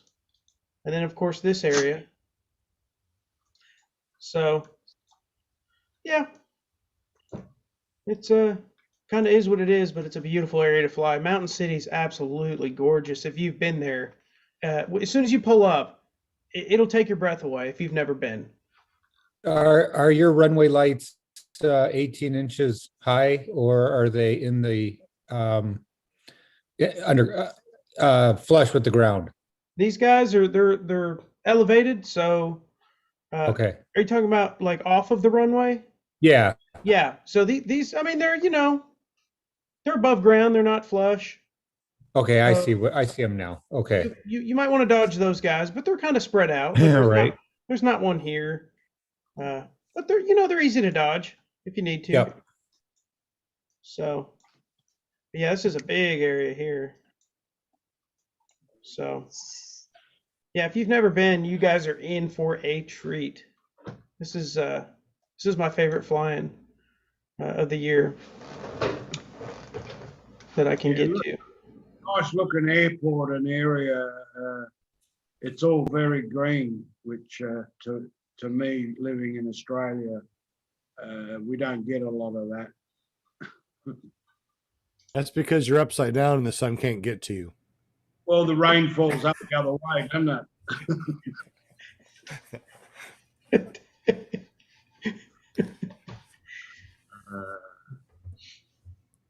All right. Well, it's 20 till. Let's go ahead and kill our live stream and still be able to chat a little bit, paramotors and stuff without everybody listening in. Is there anybody listening in yeah, everybody's listening in. Looks like Linda dropped out too. So we don't have a lot of people listening. We're down to the last 6 people on the panel. What do we have? Oh, wow. We have 13 people actually watching, 26 likes. Absolutely, totally appreciate it. Like I said, anybody that donates in the chat tonight gets a free calendar. Free calendar from us. Look at that. It has everything about us. A year and a half calendar. So if you guys want any donations, I'll send you a free calendar out. So totally appreciate you guys hanging out. Let's go ahead and say goodbye, everyone. So let's start off with Cody. Where can we get up with you, and tell us a little bit about that Moonshiners and how to find it. Yeah, so we've got a Facebook page for the event, 5th Annual Moonshiners Flying. I've been posting every couple days here recently, and as we get closer to the event, I got a few more things to share that I haven't let out of the bag yet. If you have any questions or comments or safety concerns or anything like that, you're more than welcome to reach out to me on Facebook. Just Cody Bock, B-O-C-K, on Messenger. You can send me an email at bikemancody@gmail.com. Also, check out my website, www.smppg.com. Awesome. Thank you very much. We appreciate you. And hang on, because we're going to go to a private after show in just a second. Jade and Eric, go ahead and tell us about your Wednesday night thing, and maybe a little bit about that sexy hunk in the frame there. All right. Don't talk about Jade. So Wednesday night, you can hopefully watch. I would appreciate you guys watching and coming in on the chat at Girls Just Want to Fly. It's at 7 p.m. Central. And any gals that are interested in joining in on the show and telling their story, please get a hold of me somehow. You can get a hold of me on Facebook at Jade Lear, or make a comment in YouTube at paramotorgirl.com, or I go by Flying Flamingo Jade. And here's Eric. Here's the sexy hunk, Stud. I'm with her. And you can find your shenanigans over at PPG Lear. So we appreciate you guys for hanging on here. We also got Never Trust Skinny Chef Shane. Apparently we got he looks like a dog. He's got hair now. Oh my goodness, he's got hair. Oh, wait a minute, that's his dog. Now he's got a Tuesday night show. Tell us a little bit about that, bud. I don't know whose microphone or who's running something in the background, but it's loud, just so you know. I am Never Trust the Skinny Chef Shane, and you can find me at ppgshane.com. It'll take you to my YouTube channel.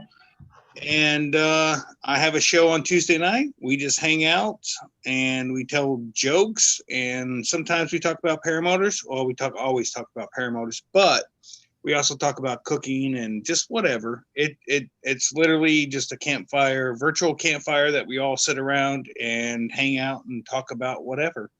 So hopefully I'll see you guys there tomorrow night at 8 o'clock Eastern time.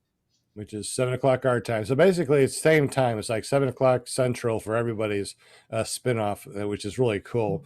So definitely make sure you go over there, ppgshane.com, hit that subscribe and bell notification. Go to paramotorgirl.com, hit that subscribe and bell notification. We also got Kangaroo Walter. We appreciate you jumping in and chatting with us from down under. We got John Pitts. We appreciate you, John, for jumping in and hanging out with us tonight. And I got everybody, right? Everybody said, oh, Dragon Campers, come over here real quick. Dragon Campers, come on. Spit that out of your mouth. Yeah, don't pull. Talk. You can find me at dragoncampers.com. There you go, dragoncampers.com, my son. All right, y'all have a great. Hair. What's that? What'd you say? I love this hair. Love Great the hair. hair. Love your hair. Great hair. It's a bald man thing, I guess. So thank you very much for listening to us here on ClearProp TV, out there listening to us on PPG Grandpa's Paramotor Podcast and your favorite podcasting app. We'll see you tomorrow at ppgshane.com and Wednesday over at paramotorgirl.com. Have a great evening. Peace out. Boom. Recording stopped. That was so cute. Now we're going to end the live stream. Peace out again. Bye. Oh, Bike Man Cody, we appreciate you. You donated $10. I'll send you a calendar. Thanks, bud. Yeah, dude.